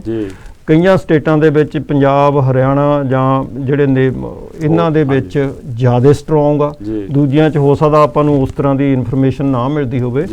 ਪਰ ਜਿਸ ਤਰ੍ਹਾਂ ਬਿਹਾਰ ਦੀ ਆਪਾਂ ਗੱਲ ਕਰਦੇ ਹਾਂ, ਉੱਥੇ ਤਾਂ ਪਹਿਲਾਂ ਹੀ ਇਹ MSP ਹੈ ਨਹੀਂ ਉਹਨਾਂ ਤਾਂ ਉਹ ਜਿਹੜਾ ਹੁਣ ਤੁਸੀਂ, ਮੈਂ ਤੁਹਾਨੂੰ ਦੱਸਦਾ ਵੀ ਅੱਜ ਹੀ ਸ਼ਾਮ ਨੂੰ ਮੈਂ ਆਪਣੇ ਕਿਸੇ ਰਿਸ਼ਤੇਦਾਰ ਨਾਲ ਗੱਲ ਕਰ ਰਿਹਾ ਸੀ, ਉਹਨਾਂ ਦੇ ਉੱਥੇ ਪਿੰਡ ਦੇ ਕੋਲ ਦੀ ਉਹ ਝੋਨੇ ਵਾਲੇ ਜਿਹੜੇ ਟਰੱਕ ਆ ਰਹੇ ਨੇ ਬਿਹਾਰ ਤੋਂ ਉਹ ਲੰਘ ਰਹੇ ਸੀ, ਕਿਉਂਕਿ ਹੁਣ ਮੇਨ ਜਿੰਨੀਆਂ ਰੋਡਾਂ ਨੇ, ਚਾਹੇ ਰੋਡਸ ਆ ਜਿਹੜੀਆਂ, ਚਾਹੇ ਉਹ ਪੰਜਾਬ 'ਚ ਕਹਿ ਲਓ ਚਾਹੇ ਹਰਿਆਣੇ 'ਚ ਕਹਿ ਲਓ, ਉਹ ਕਿਸਾਨਾਂ ਉੱਥੇ ਬੈਠੇ ਨੇ। ਤੇ ਉੱਥੋਂ ਦੀ ਉਹ ਟਰੱਕ ਨਹੀਂ ਲੰਘਦੇ, ਹੁਣ ਉਹ ਛੋਟੀਆਂ ਰੋਡਸ ਦੇ ਉੱਤੋਂ ਦੀ ਜਾ ਕੇ ਆਪਣੇ ਜਾ ਰਹੇ ਨੇ। ਤੇ ਉਹਨਾਂ ਨੇ ਉੱਥੇ ਉਹ ਪਿੰਡ ਵਾਲਿਆਂ ਨੇ ਟਰੱਕ ਘੇਰਿਆ, ਉੱਥੇ ਮੋਟਰਸਾਈਕਲ ਖੜਾ ਸੀ, ਉਹ ਮੋਟਰਸਾਈਕਲ ਡੈਮੇਜ ਹੋ ਗਿਆ ਜੀ। ਔਰ ਇਹੋ ਜਿਹਾ ਕੰਮ ਚੱਲ ਰਿਹਾ ਕਿ ਉਹ ਬੈਕ ਡੋਰ ਜਿਹੜਾ ਝੋਨਾ ਉੱਥੇ ਬਿਹਾਰ 'ਚ ਵਿਕਿਆ, ਸਸਤਾ ਵਿਕਿਆ, ਉਹ ਇੱਥੇ ਆ ਰਿਹਾ, ਜਿਹੜਾ ਉੱਥੇ 1100 1000 ਨੂੰ ਵਿਕਦਾ, ਉਹ ਅੱਜ ਇੱਥੇ ਪੰਜਾਬ ਤੇ ਹਰਿਆਣੇ ਦੀਆਂ ਮੰਡੀਆਂ 'ਚ ਆ ਰਿਹਾ। ਮਤਲਬ ਮੈਂ ਤਾਂ ਇਹ ਸਮਝਦਾ ਵੀ ਇਹ ਬਿਲਕੁਲ ਹੀ ਇੱਕ ਤਰ੍ਹਾਂ ਇਹ ਕਹਿ ਲਓ ਵੀ ਪੰਜਾਬ ਤੇ ਹਰਿਆਣਾ ਤਾਂ ਜਾਂ ਇਹਨਾਂ ਜਿਹੜੇ ਉਪਜਾਊ ਇਲਾਕੇ ਨੇ ਇਹਨਾਂ ਦੇ ਕਿਸਾਨਾਂ ਨੂੰ ਇਹ ਬਿਲਕੁਲ ਹੀ ਇੱਕ ਤਰ੍ਹਾਂ ਮਤਲਬ ਥੱਲੇ ਲਾਉਣਾ ਚਾਹੁੰਦੇ ਆ ਕਿ ਤਾਂ ਕਿ ਇਹ ਨਾ ਬੋਲਣ ਜੀ। ਮੈਨੂੰ ਤਾਂ ਇਹੀ ਜਾਪਦਾ ਇਹਨਾਂ ਦਾ ਕਿ ਕਿਉਂਕਿ ਇਹ ਇਕਨੋਮੀ ਆ ਜਿਹੜੀ ਇਹਦੇ ਉੱਤੇ ਇਸ ਗੱਲ ਦਾ ਬਹੁਤ ਹੀ ਜ਼ਿਆਦਾ ਮਾੜਾ ਅਸਰ ਪਊਗਾ। ਮਨਜੀਤ ਸਿੰਘ ਜੀ, ਜਿਸ ਤਰ੍ਹਾਂ ਆਪਣੇ ਮਹਿੰਦਰ ਸਿੰਘ ਹੁਣੀ ਵੀ ਦੱਸ ਕੇ ਗਏ ਨੇ ਹਾਂਜੀ ਕਿ ਇਹ ਜੋ ਬਿੱਲ ਇਹਨਾਂ ਨੇ ਪਾਸ ਕੀਤਾ, ਪੰਜਾਬ ਗਵਰਨਮੈਂਟ ਨੇ ਪਾਸ ਕੀਤਾ, ਉਹਦੇ ਨਾਲ ਕਾਫੀ ਆਸਾਨ ਹੋ ਜਾਊਗਾ ਕਿਸਾਨ ਜਥੇਬੰਦੀਆਂ ਨੂੰ ਆਪਣਾ ਸੰਘਰਸ਼ ਨੂੰ ਤੇਜ਼ ਕਰਨਾ ਜਾਂ ਸੰਘਰਸ਼ ਨੂੰ ਲੜਨਾ, ਜਾਂ ਸਾਡੇ ਨੌਜਵਾਨਾਂ ਨੂੰ ਇਹਦੇ ਵਿੱਚ ਕਾਫੀ ਉਤਸ਼ਾਹ ਮਿਲੇਗਾ ਅੱਗੇ ਤੋਂ ਇਹ ਜਿਹੜਾ ਕਿਸਾਨੀ ਦੇ ਨਾਲ ਜੁੜਿਆ ਹੋਇਆ ਕੋਈ ਵੀ ਸੰਘਰਸ਼ ਹੈ ਉਹਨੂੰ ਅੱਗੇ ਲਿਜਾਣ ਵਾਸਤੇ। ਹਾਂਜੀ, ਉਹ ਇਹੀ ਜਿਹੜਾ ਮੈਂ ਦੱਸਿਆ ਕਿ ਦੇਖੋ ਜਿਹੜੀਆਂ ਗੱਲਾਂ ਦੇ ਉੱਤੇ ਕਿਸਾਨ ਸੰਘਰਸ਼ ਕਰ ਰਹੇ ਨੇ, ਜਿਹੜੇ ਇਸ਼ੂ ਉਹਨਾਂ ਨੇ ਰੱਖੇ ਆ ਜੀ ਕਿ ਮਿਨੀਮਮ ਸਪੋਰਟ ਪ੍ਰਾਈਸ ਹੋਵੇ ਜੀ, ਜੇ ਕੋਈ ਮਿਨੀਮਮ ਸਪੋਰਟ ਪ੍ਰਾਈਸ ਤੋਂ ਥੱਲੇ ਇਹ ਵੇਚਦਾ ਹੈਗਾ ਕਣਕ ਜਾਂ ਝੋਨਾ, ਉਹਨਾਂ ਨੂੰ ਕੋਈ ਸਜ਼ਾ ਹੋਣੀ ਚਾਹੀਦੀ ਆ। ਸਾਨੂੰ ਆਪਸ਼ਨ ਹੋਣੀ ਚਾਹੀਦੀ ਆ ਵੀ ਅਸੀਂ ਕਿਸੇ ਵੀ ਕੋਰਟ ਦੇ ਵਿੱਚ ਜਾ ਕੇ ਆਪਣਾ ਕੇਸ ਲੜ ਸਕੀਏ ਜੀ। ਉਹ ਸਾਰੀਆਂ ਗੱਲਾਂ ਨੇ ਜਿਹੜੀਆਂ ਉਹ ਪੰਜਾਬ ਗੌਰਮੈਂਟ ਨੇ ਜਿਹੜੇ ਬਿੱਲ ਪੇਸ਼ ਕੀਤੇ ਨੇ ਜਾਂ ਪਾਸ ਕੀਤੇ ਨੇ ਜਿਹੜੇ, ਉਹਨਾਂ ਦੇ ਵਿੱਚ ਉਹ ਸਾਰਾ ਕੁਝ ਆ ਜੀ। ਇਸ ਕਰਕੇ ਉਹ ਕਿਸਾਨਾਂ ਨੂੰ ਇਸ ਗੱਲ ਦਾ ਬਲ ਮਿਲ ਗਿਆ ਕਿ ਉਹਨਾਂ ਦਾ ਰਾਹ ਜਿਹੜਾ ਗੌਰਮੈਂਟ ਦਾ, ਸਟੇਟ ਗੌਰਮੈਂਟ ਦਾ ਤੇ ਕਿਸਾਨਾਂ ਦਾ ਰਾਹ ਇੱਕ ਬਣ ਗਿਆ ਜੀ। ਇਸ ਕਰਕੇ ਇਹ ਸਟਰਗਲ ਨੂੰ ਮੈਂ ਸਮਝਦਾ ਵੀ ਬੂਸਟ ਮਿਲਦਾ, ਇਹਨਾਂ ਨੂੰ ਸਹਾਰਾ ਮਿਲਦਾ ਜੀ। ਸੋ ਸਾਧ ਸੰਗਤ ਜੀ, ਸਾਨੂੰ ਸਰਦਾਰ ਮਨਜੀਤ ਸਿੰਘ ਜੀ ਬੁੱਟਰ ਜਿਨ੍ਹਾਂ ਨੇ ਬੜੇ ਵਿਸਥਾਰ ਦੇ ਨਾਲ ਦੱਸਿਆ ਕਿ ਕਿਸ ਤਰ੍ਹਾਂ ਭਾਵੇਂ ਬਿੱਲ ਨੂੰ ਇਹ ਪੰਜਾਬ ਸਰਕਾਰ ਨੇ ਜੋ ਇਹ 3 ਆਰਡੀਨੈਂਸ ਦੇ ਖਿਲਾਫ ਬਿੱਲ ਪਾਸ ਕੀਤਾ ਹੈ, ਉਹਨੂੰ ਪਾਸ ਕਰਨਾ ਚਾਹੇ ਨਾ ਪਾਸ ਹੋਣ ਦੇਣਾ, ਇਹ ਸੈਂਟਰ ਸਰਕਾਰ ਦੀਆਂ ਜਾਂ ਪ੍ਰੈਜ਼ੀਡੈਂਟ ਦੀਆਂ ਉਹਨਾਂ ਦੀ ਮਰਜ਼ੀ ਆ। ਪਰ ਜਿਸ ਤਰ੍ਹਾਂ ਇਹ ਪੰਜਾਬ ਸਰਕਾਰ ਨੇ ਇਸ ਬਿੱਲ ਨੂੰ ਪਾਸ ਕੀਤਾ ਆ ਔਰ ਕਿਸਾਨ ਜਥੇਬੰਦੀਆਂ ਨੂੰ ਨਾਲ ਲੈ ਕੇ ਚੱਲੇ ਨੇ, ਮੇਰਾ ਖਿਆਲ ਹੈ ਕਿ ਇਸ ਸੰਘਰਸ਼ ਨੂੰ ਕਿਸਾਨ ਔਰ ਜੋ ਸਟੇਟਾਂ ਦੀਆਂ ਜੋ ਜਥੇਬੰਦੀਆਂ ਨੇ ਉਹਨਾਂ ਨੂੰ ਫੇਲ ਕਰਨਾ ਕੋਈ ਐਡਾ ਆਸਾਨ ਨਹੀਂ ਹੋਏਗਾ। ਇਹੋ ਜਿਹੇ ਜਿਹੜੇ ਕਾਨੂੰਨ ਨੇ ਉਹਨਾਂ ਨੂੰ ਵਾਪਸ ਲੈਣੇ ਹੀ ਪੈਣਗੇ। ਸੋ ਸਰਦਾਰ ਜਰਨੈਲ ਸਿੰਘ, ਤੁਸੀਂ ਕਿਸ ਤਰ੍ਹਾਂ ਸਮਝਦੇ ਜੇ ਕਿ ਜੋ ਸੰਘਰਸ਼ ਐਡੇ ਲਾਰਜ ਸਕੇਲ 'ਤੇ ਚੱਲ ਰਿਹਾ ਆ, ਲੋਕ ਆਣ ਕੇ ਆਪਣੇ ਪਰਿਵਾਰਾਂ ਸਮੇਤ ਆਣ ਕੇ ਰੇਲ ਦੀਆਂ ਪਟੜੀਆਂ 'ਤੇ ਬੈਠੇ ਨੇ, ਉੱਥੇ ਸੰਘਰਸ਼ ਕਰ ਰਹੇ ਨੇ, ਕੀ ਸਰਕਾਰ ਇਸ ਦੇ ਬਾਰੇ ਵਿੱਚ ਕੋਈ ਟਸ ਤੋਂ ਮਸ ਹੋਏਗੀ ਜਾਂ ਨਹੀਂ ਹੋਏਗੀ? ਢਿੱਲੋਂ ਸਾਹਿਬ, ਹੁਣ ਤੁਸੀਂ ਦੇਖ ਲਓ ਪੰਜਾਬ ਦੇ ਵਿੱਚ 26 ਜ਼ਿਲ੍ਹੇ ਆ ਜੀ, ਤੇ ਉਹਦੇ 'ਚ 31 ਜਥੇਬੰਦੀਆਂ ਬਣਾ ਦੀਆਂ ਜੀ, ਆਪੋ ਖਿੱਚੋ ਤਾਣ ਦੇ ਨਾਲ ਹੀ, ਜਿਵੇਂ ਹੁਣ ਇੱਥੇ ਵੀ ਆ, ਬਾਹਰਲੇ ਦੇਸ਼ਾਂ 'ਚ ਵੀ ਇਹੀ ਆ, ਹੈ ਤਾਂ ਪੰਜਾਬੀ ਹੋਈ ਆਪਾਂ ਜੀ। ਮੈਂ ਤੁਹਾਨੂੰ ਨਹੀਂ ਵੇਖਣਾ ਚਾਹੁੰਦਾ, ਤੁਸੀਂ ਮੈਨੂੰ ਨਹੀਂ ਵੇਖਣਾ ਚਾਹੁੰਦੇ ਜੀ, ਜਥੇਬੰਦੀ ਹੋਰ ਬਣਾ ਲਓ, ਗੁਰਦੁਆਰਾ ਹੋਰ ਬਣਾ ਲਓ। ਉਹ 26 ਦੀ ਆਪਾਂ ਨੂੰ ਲੋੜ ਕਿਉਂ ਪੈਂਦੀ ਆ?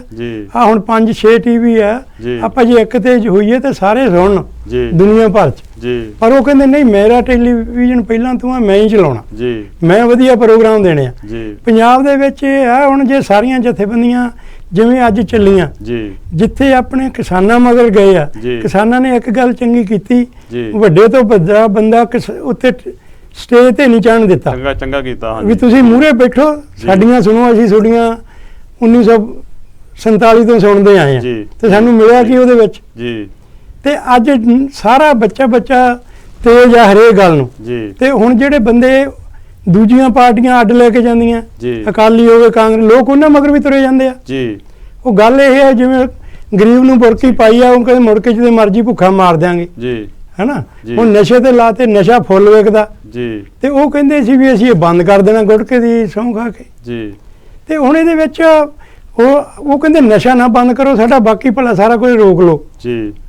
ਤੇ ਉਹਦੇ ਵਿੱਚ ਇਹ ਹੱਲ ਨਿਕਲੂ ਤਾਂ ਸਹੀ, ਪਰ ਜੇ ਇਕੱਠੇ ਰਹੇ ਤਾਂ ਬਾਹਰਲਿਆਂ ਲੋਕਾਂ ਨੂੰ ਵੀ ਇਕੱਠੇ ਹੋਣਾ ਚਾਹੀਦਾ, ਇੱਥੇ ਗੁਰੂ ਘਰਾਂ ਨੂੰ ਵੀ ਇਕੱਠੇ ਹੋ ਕੇ, ਸਾਰੀਆਂ ਗੌਰਮੈਂਟਾਂ ਨੂੰ, ਪੰਜਾਬ ਨੂੰ ਵੀ ਤੇ ਦਿੱਲੀ ਨੂੰ ਵੀ, ਤੇ ਇੱਥੋਂ ਦੀ ਗੌਰਮੈਂਟ ਨੂੰ ਵੀ ਸਾਡੇ ਨਾਲ ਪੰਜਾਬ 'ਚ ਪਿੱਛੇ ਕੀ ਹੋ ਰਿਹਾ, ਇਹ ਆਪਾਂ ਗੱਲ ਉਦੋਂ ਵੀ ਪੁੱਛੀ ਸੀ ਵੀ ਜੇ ਤੁਹਾਡਾ ਕੋਈ ਮਾੜਾ ਮੋਟਾ ਬੰਦਾ ਵੀ ਕਿਤੇ ਫਸਿਆ ਹੋਵੇ ਨਾ, ਤੁਸੀਂ ਕਿਨੇ ਨਿਕਲ ਆਓ ਜੀ, ਤੇ 1984 ਸਾਨੂੰ ਕਿਉਂ ਨਹੀਂ ਦੱਸਿਆ ਜੀ? ਤੁਸੀਂ ਵਿੱਚ ਆਪ ਐਡਵਾਈਜ਼ ਕਰਦੇ ਸੀ ਵੀ ਟੈਕ ਕਰ ਦਿਓ ਜੀ। ਤੇ ਹੁਣ ਵੀ ਇਹਨਾਂ ਦਾ ਆਪਾਂ ਨੂੰ ਪਬਲਿਕ ਨੂੰ ਨਹੀਂ ਪਤਾ ਲੱਗਣ ਦਿੰਦੇ ਹਾਈ ਕਮਾਂਡ ਵਾਲੇ ਜੀ, ਉੱਤੇ ਕੀ ਕਰਦੇ ਆ, ਆਪਾਂ ਨੂੰ ਗੱਲੀ ਨਾਲ ਰੱਖਦੇ ਆ, ਉਧਰ ਆਰਮੀ ਤਿਆਰ ਕਰੀ ਜਾਂਦੇ ਆ ਜੀ। ਤੇ ਬਹੁਤ ਮੁਸ਼ਕਲ ਵਾਲਾ ਟਾਈਮ ਆਇਆ ਹੋਇਆ ਪੰਜਾਬ ਤੇ ਇਹਦੇ ਵਿੱਚ ਘਾਟੇ ਵਾਲੀਆਂ ਗੱਲਾਂ ਹੀ ਆ ਜੇ ਨਾ ਗਵਰਨਮੈਂਟ ਸਮਝੀ ਤਾਂ। ਸੋ ਇਹ ਸਾਨੂੰ ਸਰਦਾਰ ਜਰਨੈਲ ਸਿੰਘ ਜਿਨ੍ਹਾਂ ਨੇ ਬੜੇ ਵਿਸਥਾਰ ਦੇ ਨਾਲ ਦੱਸਿਆ ਕਿ ਇਸ ਟਾਈਮ ਤੇ ਜੋ ਕਿਸਾਨ ਜਥੇਬੰਦੀਆਂ ਨੇ, ਉਹਨਾਂ ਨੇ ਜੋ ਸਾਡੇ ਜੋ ਲੀਡਰ ਸੀਗੇ ਉਹਨਾਂ ਨੂੰ ਇਹਨਾਂ ਜਥੇਬੰਦੀਆਂ ਦੇ ਲੀਡਰ ਨਹੀਂ ਬਣ ਦਿੱਤਾ। ਅਸੀਂ ਵੀ ਇਹੀ ਬੇਨਤੀ ਕਰਦੇ ਹਾਂ ਕਿ ਕਿਸਾਨ ਵੀਰੋ, ਇਹ ਜੋ ਲੀਡਰ ਨੇ, ਇਹਨਾਂ ਨੇ ਅੱਜ ਤੱਕ ਇਹਨਾਂ ਨੇ ਹੀ ਸਾਡਾ ਬੇੜਾ ਗਰਕ ਕੀਤਾ ਇਹਨਾਂ ਨੇ।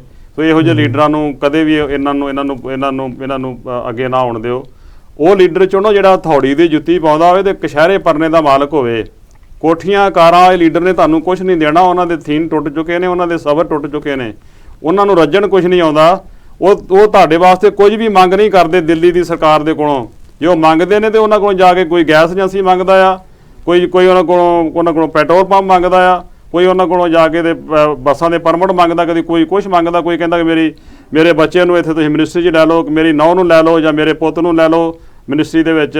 ਉਹ ਆਹ ਮੰਗਾਂ ਜਾ ਕੇ ਮੰਗਦੇ ਨੇ।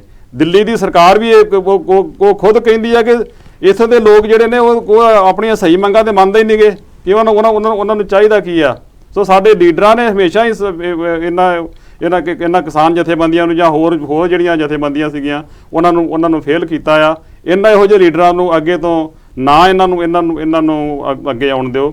ਸੋ ਸਰਦਾਰ ਮਨਜੀਤ ਸਿੰਘ, ਤੁਸੀਂ ਕਿਸ ਤਰ੍ਹਾਂ ਇਹ ਬਾਰੇ ਵਿੱਚ ਗੱਲ ਕਰਨਾ ਚਾਹੁੰਦੇ ਹੋ? ਮੇਰਾ ਥੋੜਾ ਜਿਹਾ ਇਹ ਤੇ ਡਿਫਰੈਂਟ ਵਿਊ ਹੈਗਾ ਜੀ ਕਿ ਜਿਸ ਤਰ੍ਹਾਂ ਜੇ ਆਪਾਂ ਦੇਖੀਏ ਕਿ ਪਹਿਲਾਂ ਸਿਰਫ ਇੱਕ ਜਾਂ ਦੋ ਹੀ ਜਥੇਬੰਦੀਆਂ ਸੀ ਪੰਜਾਬ 'ਚ ਜੀ। ਉਹ ਜਿਹੜੀ ਵੱਡੀ ਜਥੇਬੰਦੀ ਸੀ ਉਹ ਆਪਦਾ ਗੌਰਮੈਂਟ ਨਾਲ ਸਮਝੌਤਾ ਹੋ ਗਿਆ ਜੀ, ਉਹ ਚੁੱਪ ਕਰਕੇ ਬਹਿ ਜਾਂਦੇ ਸੀ, ਦੂਜੇ ਵੀ ਨਾਲ ਰਗੜੇ ਜਾਂਦੇ ਸੀ ਜੀ। ਇਸ ਟਾਈਮ ਤੇ 31 ਜਥੇਬੰਦੀਆਂ ਬਣੀਆਂ ਹੋਈਆਂ ਜੀ। 31 ਜਥੇਬੰਦੀਆਂ ਬਣੀਆਂ ਕਰਕੇ ਹੀ ਕਿਸੇ ਇੱਕ ਜਥੇਬੰਦੀ ਦਾ ਹਿਆ ਨਹੀਂ ਪੈਂਦਾ ਕਿ ਅਸੀਂ ਜਾ ਕੇ ਗੱਲ ਕਰ ਲਈਏ ਜੀ। ਔਰ ਇਹਦੇ ਵਿੱਚ ਇੱਕ ਗੱਲ ਹੋਰ ਆ, ਮੈਂ ਇਹ ਸਮਝਦਾ ਵੀ ਜਥੇਬੰਦੀਆਂ ਜਿੰਨੀਆਂ ਮਰਜ਼ੀ ਬਣ ਜਾਣ ਜੀ, ਜੇ ਉਹ ਜਥੇਬੰਦੀਆਂ ਜੀ ਇੱਕ ਦੂਜੇ ਦੇ ਮਤਲਬ ਸਾਨੂੰ ਇਸ਼ੂ ਦੇਖਣੇ ਚਾਹੀਦੇ ਆ ਵੀ ਆਹ ਸਾਡੀ ਕੌਮ ਦੇ ਹੱਕ 'ਚ ਆ ਇਸ਼ੂ ਜਾਂ ਇਹ ਖਿਲਾਫ ਆ ਜੀ। ਜੇ ਅਸੀਂ ਇਸ਼ੂ ਬੇਸਡ ਕੰਮ ਕਰੀਏ ਜੀ, ਚਾਹੇ ਸਾਡੇ 2-2 4-4 ਮੈਂਬਰ ਹੋਣ ਜੀ, ਜੇ ਉਹ ਸਾਰੇ ਪੋਜ਼ਿਟਿਵਲੀ ਇਸ਼ੂ ਬੇਸਡ ਕੰਮ ਕਰਨ ਜੀ, ਉਹਨਾਂ ਦੀ ਡਾਇਰੈਕਸ਼ਨ ਸਹੀ ਹੋਵੇ ਜੀ, ਤਾਂ ਮੈਂ ਸਮਝਦਾ ਇਹ ਪੋਜ਼ਿਟਿਵ ਗੱਲ ਹੋ ਸਕਦੀ ਆ ਜੀ। ਔਰ ਇਹਦੇ ਵਿੱਚੋਂ ਹੋਰ ਗੱਲ ਇੱਕ ਬਹੁਤ ਤਕੜੀ ਨਿਕਲਦੀ ਆ ਜਿਹੜੀ ਮੈਂ ਦੇਖੀ ਆ ਪਾਸਟ ਦੇ ਵਿੱਚ ਵੀ ਜੀ, ਵੀ ਇਹਦੇ 'ਚ ਕੰਪੀਟੀਸ਼ਨ ਪੈਦਾ ਹੁੰਦਾ ਜੀ। ਜਿੱਥੇ ਵੀ ਕੰਪੀਟੀਸ਼ਨ ਪੈਦਾ ਹੁੰਦਾ ਜੀ, ਉੱਥੇ ਹਮੇਸ਼ਾ ਕੰਮ ਜ਼ਿਆਦਾ ਪੈਦਾ ਹੁੰਦਾ। ਤੁਸੀਂ ਇੱਕੋ ਜਥੇਬੰਦੀ ਬਣਾ ਲਓ ਕਿਸੇ ਥਾਂ ਤੇ ਵੀ ਜੀ, ਉਹਨਾਂ ਨੂੰ ਕਿਸੇ ਨੇ ਚੈਲੰਜ ਨਹੀਂ ਕਰਨਾ ਜੀ। ਉਹ ਚਾਹੇ ਅੱਧਾ ਦਿਨ ਸੁੱਤੇ ਰਹਿਣ ਜਾਂ ਅੱਧਾ ਸਾਲ ਸੁੱਤੇ ਰਹਿਣ, ਕਿਸੇ ਨੇ ਨਹੀਂ ਪੁੱਛਣਾ। ਉਹਨਾਂ ਨੇ ਇਹੀ ਸਮਝਣਾ ਵੀ ਅਸੀਂ ਬਹੁਤ ਕੰਮ ਕਰ ਰਹੇ ਹਾਂ ਜੀ। ਜਦੋਂ ਕੰਪੀਟੀਸ਼ਨ ਹੋ ਜਾਂਦਾ ਜੀ, ਜਿਸ ਤਰ੍ਹਾਂ ਕਿ ਕਹਿ ਲਓ ਆਪਣੀ ਪਾਰਲੀਮੈਂਟ ਆ, ਜੇ ਆਪਣੀ ਪਾਰਲੀਮੈਂਟ ਦੇ ਵਿੱਚ ਗੌਰਮੈਂਟ ਇੰਨੀ ਸਟਰੋਂਗ ਆ ਜੀ, ਪਰ ਉਹਨਾਂ ਦੀ ਆਪੋਜੀਸ਼ਨ ਸਟਰੋਂਗ ਨਹੀਂ ਹੈ, ਉਹ ਜੋ ਮਰਜ਼ੀ ਕਰੀ ਜਾਣ, ਜਿਸ ਤਰ੍ਹਾਂ ਹੁਣ ਉੱਥੇ ਇੰਡੀਆ 'ਚ ਹੋ ਰਿਹਾ ਜੀ, ਉਹ ਸਾਰਾ ਕੁਝ ਤਾਂ ਹੋ ਰਿਹਾ ਕਿ ਆਪੋਜੀਸ਼ਨ ਸਟਰੋਂਗ ਨਹੀਂ ਹੈ ਜੀ। ਜੇ ਆਪੋਜੀਸ਼ਨ ਸਟਰੋਂਗ ਹੋਵੇ ਤਾਂ ਖੜੇ ਉੱਥੇ ਇਹ ਕੁਝ ਨਹੀਂ ਹੋ ਸਕਦਾ ਜੀ। ਤੇ ਇਹੀ ਚੀਜ਼ ਆ ਇੱਥੇ ਜਥੇਬੰਦੀਆਂ ਦੀ। ਜਥੇਬੰਦੀਆਂ ਇਹ ਜਿਹੜੇ ਵੀ ਜਿਹਦਾ ਕਿਸੇ ਦਾ ਜੀ ਕਰਦਾ, ਕਿਉਂਕਿ ਸਾਰੇ ਫ੍ਰੀ ਕੰਟਰੀਆਂ 'ਚ ਰਹਿੰਦੇ ਆ ਜੀ, ਜਿੰਨੀਆਂ ਮਰਜ਼ੀ ਬਣਾਉਣ ਜੀ, ਪਰ ਉਹਨਾਂ ਦੇ ਇਸ਼ੂ ਬੇਸਡ ਕੰਮ ਹੋਣੇ ਚਾਹੀਦੇ ਆ ਵੀ ਆਹ ਸਾਡੇ ਇਸ਼ੂ ਆ, ਇਹਨਾਂ ਤੇ ਅਸੀਂ ਕੰਮ ਕਰਨਾ। ਉਹ ਇਕੱਠੇ ਹੋ ਕੇ ਵੀ ਕੰਮ ਕਰ ਸਕਦੇ ਆ। ਜੇ ਉਹ ਆਪਣੇ ਰਾਹ ਤੇ ਚੱਲੀ ਜਾਂਦੇ ਆ, ਜੇ ਅਸੀਂ ਇੱਥੋਂ ਬਰਮਿੰਗਮ ਨੂੰ ਜਾਣਾ, ਸਾਨੂੰ ਕੋਈ ਫਰਕ ਨਹੀਂ ਹੈ, ਕੋਈ M40 ਰਾਹੀਂ ਜਾਂਦਾ ਜਾਂ M1 ਰਾਹੀਂ ਜਾਂਦਾ ਜਾਂ M4 ਤੋਂ ਦੀ ਉੱਤੇ ਗਾਂ ਬ੍ਰਿਸਟਲ ਵਿੱਚ ਦੀ ਜਾਂਦਾ। ਅਸੀਂ ਤਾਂ ਇਹ ਕਹਿੰਦੇ ਆ ਵੀ ਬਰਮਿੰਗਮ ਪਹੁੰਚਣੇ ਚਾਹੀਦੇ ਆ ਸਾਰੇ। ਸੋ ਜਿਹੜੀਆਂ ਆਰਗੇਨਾਈਜੇਸ਼ਨਾਂ ਨੇ ਉਹਨਾਂ ਦੀ ਡਾਇਰੈਕਸ਼ਨ ਆ ਜਿਹੜੀ ਕੰਮ ਕਰਨ ਦੀ, ਉਹ ਇਸ਼ੂ ਬੇਸਡ ਤੇ ਪੋਜ਼ਿਟਿਵ ਹੋਣੀ ਚਾਹੀਦੀ ਆ। ਇਹਦੇ ਵਿੱਚ ਫਿਰ ਉਹ ਕੰਪੀਟੀਸ਼ਨ ਨਿਕਲਦਾ ਜੀ। ਤੇ ਮੈਨੂੰ ਤਾਂ ਇਹ ਜਿਹੜਾ ਹੁਣ ਪੰਜਾਬ ਦੇ ਵਿੱਚ ਇਹ ਸੰਘਰਸ਼ ਅੜਿਆ ਵੀ ਹੋਇਆ ਜੀ, ਜਾਂ ਹਰਿਆਣੇ 'ਚ ਵੀ ਇਸ ਤਰ੍ਹਾਂ ਹੀ ਹੋਇਆ ਜੀ, ਉਹ ਸਿਰਫ ਇੱਕ ਜਥੇਬੰਦੀਆਂ ਕਰਕੇ ਹੀ ਪੋਜ਼ਿਟਿਵ ਆ। ਜੇ ਇੱਕ ਜਥੇਬੰਦੀ ਹੁੰਦੀ ਤਾਂ ਮੈਨੂੰ ਲੱਗਦਾ ਸੀ ਵੀ ਉਹ ਹੁਣ ਨੂੰ ਵਿਕੀਆਂ ਹੁੰਦੀਆਂ। ਤੁਸੀਂ ਜਿਸ ਤਰ੍ਹਾਂ ਇਹ ਮਤਲਬ ਸਟੇਟ ਗਵਰਨਮੈਂਟ, ਇਹ ਪਹਿਲੀ ਵਾਰ ਹੋਇਆ ਕਿ ਕਿਸੇ ਹਿੰਦੁਸਤਾਨ ਦੀ ਕਿਸੇ ਸਟੇਟ ਗਵਰਨਮੈਂਟ ਨੇ ਕਿਸਾਨ ਜਥੇਬੰਦੀਆਂ ਦੇ ਹੱਕ ਦੇ ਵਿੱਚ ਫੈਸਲਾ ਦਿੱਤਾ ਹੋਵੇ, ਤੇ ਉੱਥੇ ਕੀ ਸੈਂਟਰ ਗਵਰਨਮੈਂਟ ਦਾ ਇਹਦੇ ਅੱਗੇ ਝੁਕੂਗੀ ਕਿ ਨਹੀਂ ਝੁਕੇਗੀ? ਮੈਨੂੰ ਨਹੀਂ ਲੱਗਦਾ ਜੀ ਸੈਂਟਰ ਗਵਰਨਮੈਂਟ ਝੁਕੂਗੀ। ਤੁਸੀਂ ਇਹ ਦੇਖੋ ਵੀ ਕਿੰਨਾ ਨੁਕਸਾਨ ਹੋ ਚੁੱਕਿਆ। ਇਕਨੋਮੀ ਜਦੋਂ ਇਸ ਗਵਰਨਮੈਂਟ ਨੇ, ਬੀਜੇਪੀ ਦੀ ਗਵਰਨਮੈਂਟ ਨੇ ਕਾਂਗਰਸ ਤੋਂ ਜਾਂ ਮਨਮੋਹਨ ਸਿੰਘ ਤੋਂ ਉਹ ਚਾਰਜ ਲਿਆ, ਉਦੋਂ ਇਕਨੋਮੀ ਕਿੱਥੇ ਸੀ? ਫਿਰ ਇਹਨਾਂ ਦੀਆਂ ਜਿਹੜੀਆਂ ਫਿਗਰ ਸੀ ਉਹਨਾਂ ਤੇ ਆਮ ਲੋਕ ਟਰਸਟ ਨਹੀਂ ਸੀ ਕਰਦੇ ਕਿ ਉਹ ਸਹੀ ਨੇ। ਜੇ ਕਰੰਸੀ ਇਹਨਾਂ ਨੇ ਚੇਂਜ ਕੀਤੀ ਉਹਦੇ ਚ ਲੋਕ ਬੜੇ ਰਗੜੇ ਗਏ, ਉਹ ਲੋਕ ਹਲੇ ਵੀ ਰੋਈ ਜਾਂਦੇ ਆ। ਫਿਰ GST ਲਾਗੂ ਕੀਤਾ ਇਹਨਾਂ ਨੇ, ਟੈਕਸ ਲੋਕਾਂ ਨੂੰ ਵੀ ਟੈਕਸ ਸੌਖਾ ਹੋ ਜੂ, ਟੈਕਸ ਘੱਟ ਲੱਗੂਗਾ, ਉਹ ਲੋਕਾਂ ਦਾ ਸਾਰਿਆਂ ਦਾ ਟੈਕਸ ਵੱਧ ਗਿਆ ਉੱਥੇ। ਹੁਣ ਜਿਹੜਾ ਆਹ ਕੰਮ ਕੀਤਾ ਤੁਸੀਂ ਇਹਦੇ ਚ ਵੀ ਦੇਖ ਲਓ ਵੀ ਕਿਸ ਤਰ੍ਹਾਂ ਦੀ ਗੱਲਬਾਤ ਕੀਤੀ ਆ, ਤੇ ਮੈਨੂੰ ਲੱਗਦਾ ਨਹੀਂ ਇਹਨਾਂ ਦਾ ਰਵੱਈਆ ਕਿ ਇਹ ਝੁਕਣਗੇ। ਮੈਨੂੰ ਤਾਂ ਇਹ ਲੱਗਦਾ ਵੀ ਜਿਸ ਤਰ੍ਹਾਂ ਹੈਗੀ ਆ ਇੱਕ, ਮੈਂ ਤਾਂ ਇਹੀ ਸੋਚ ਸਕਦਾ ਵੀ ਇਹ ਐਂਟੀ ਪੀਪਲ ਗੌਰਮੈਂਟ ਹੈਗੀ ਆ। ਜਿਹੜੇ ਅਮੀਰ ਆ ਇਹਨਾਂ ਦੇ, ਅਡਾਨੀ ਆ, ਅੰਬਾਨੀ ਆ, ਜਾਂ ਹੋਰ ਜਿਹੜੇ ਅਮੀਰ ਲੋਕ ਨੇ ਜਿਹੜੇ ਆਪਣਾ ਵਪਾਰ ਚੜਾਉਣਾ ਚਾਹੁੰਦੇ ਆ, ਇਹ ਤਾਂ ਉਹਨਾਂ ਨੂੰ ਖੁਸ਼ ਕਰ ਰਹੇ ਨੇ ਕਿਉਂਕਿ ਉਹ ਇਹਨਾਂ ਦੇ ਇਲੈਕਸ਼ਨਾਂ ਨੂੰ ਫੀਡ ਕਰਦੇ ਆ ਔਰ ਇਹਨਾਂ ਦੀ ਹੈਲਪ ਬਣੇ ਹੋਏ ਨੇ। ਸੋ ਮੈਨੂੰ ਇਹਦੇ ਵਿੱਚੋਂ ਹਲੇ ਤੱਕ ਤਾਂ ਹਨੇਰਾ ਹੀ ਦਿਸਦਾ। ਸੋ ਉਸਤਾਦ ਜਰਨੈਲ ਸਿੰਘ, ਤੁਸੀਂ ਕੀ ਸਮਝਦੇ ਜੇ ਕਿ ਮਤਲਬ ਜਿਹੜਾ ਇਹ ਕਿਸਾਨ ਦਾ ਸੰਘਰਸ਼ ਆ, ਕਿਸਾਨੀ ਸੰਘਰਸ਼ ਆ, ਜਿਹੜੇ ਕਿਸਾਨਾਂ ਨੂੰ ਅੱਜ ਤੋਂ 40 ਸਾਲ ਜਾਂ 50 ਸਾਲ ਪਹਿਲਾਂ ਲਿਜਾ ਕੇ ਇੱਕ ਸਟੇਟ ਤੋਂ ਦੂਸਰੀ ਸਟੇਟ ਦੇ ਵਿੱਚ ਉਹਨਾਂ ਨੂੰ ਜਿਹੜੀਆਂ ਬੰਜਰ ਤੇ ਜਿਹੜੀਆਂ ਬੇਆਬਾਦ ਜ਼ਮੀਨਾਂ ਸੀਗੀਆਂ ਉਦੋਂ ਤੇ ਦੇ ਦਿੱਤੀਆਂ ਵੀ ਤੁਸੀਂ ਇੱਥੋਂ, ਜਦੋਂ ਇਹਨਾਂ ਨੂੰ, ਜਦੋਂ ਭਾਰਤ ਸਰਕਾਰ ਨੂੰ ਜਾਂ ਹਿੰਦੁਸਤਾਨ ਦੀ ਸਰਕਾਰ ਨੂੰ ਕਿਤੋਂ ਬਾਹਰੋਂ ਵੀ ਅਨਾਜ ਨਹੀਂ ਸੀ ਮਿਲ ਰਿਹਾ, ਉਹ ਸਾਰੇ ਉਹਨਾਂ ਨੂੰ ਇਹਨਾਂ ਦੇਣ ਤੋਂ ਇਨਕਾਰ ਕਰ ਰਹੇ ਸੀਗੇ। ਉਦੋਂ ਤੇ ਉਹਨਾਂ ਨੂੰ ਲੈ ਗਏ ਉੱਥੇ ਉਹਨਾਂ ਸਟੇਟਾਂ ਦੇ ਵਿੱਚ ਕਿਸਾਨਾਂ ਨੂੰ। ਅੱਜ ਉਹਨਾਂ ਕਿਸਾਨਾਂ ਨੂੰ ਉਜਾੜਿਆ ਜਾ ਰਿਹਾ, ਉਹਨਾਂ ਕਿਸਾਨਾਂ ਕੋਲੋਂ ਉਹ ਜ਼ਮੀਨਾਂ ਵਾਪਸ ਮੰਗੀਆਂ ਜਾ ਰਹੀਆਂ ਨੇ, ਭਾਵੇਂ ਕਿ ਉਹ ਕਿਸਾਨਾਂ ਦੀਆਂ ਜਿਹੜੀਆਂ ਉਹ ਮੰਗਾਂ ਨੇ ਕੋਈ ਜਾਇਜ਼ ਨੇ ਕਿ ਅਸੀਂ ਜਿੱਥੇ 50 ਸਾਲ ਤੋਂ 100 ਸਾਲ ਤੋਂ ਇੱਥੇ ਅਸੀਂ ਖੇਤੀ ਕਰ ਰਹੇ ਹਾਂ, ਇਹਨਾਂ ਜ਼ਮੀਨਾਂ ਨੂੰ ਕਿੱਧਰ ਜਾਵਾਂਗੇ ਅਸੀਂ ਛੱਡ ਕੇ?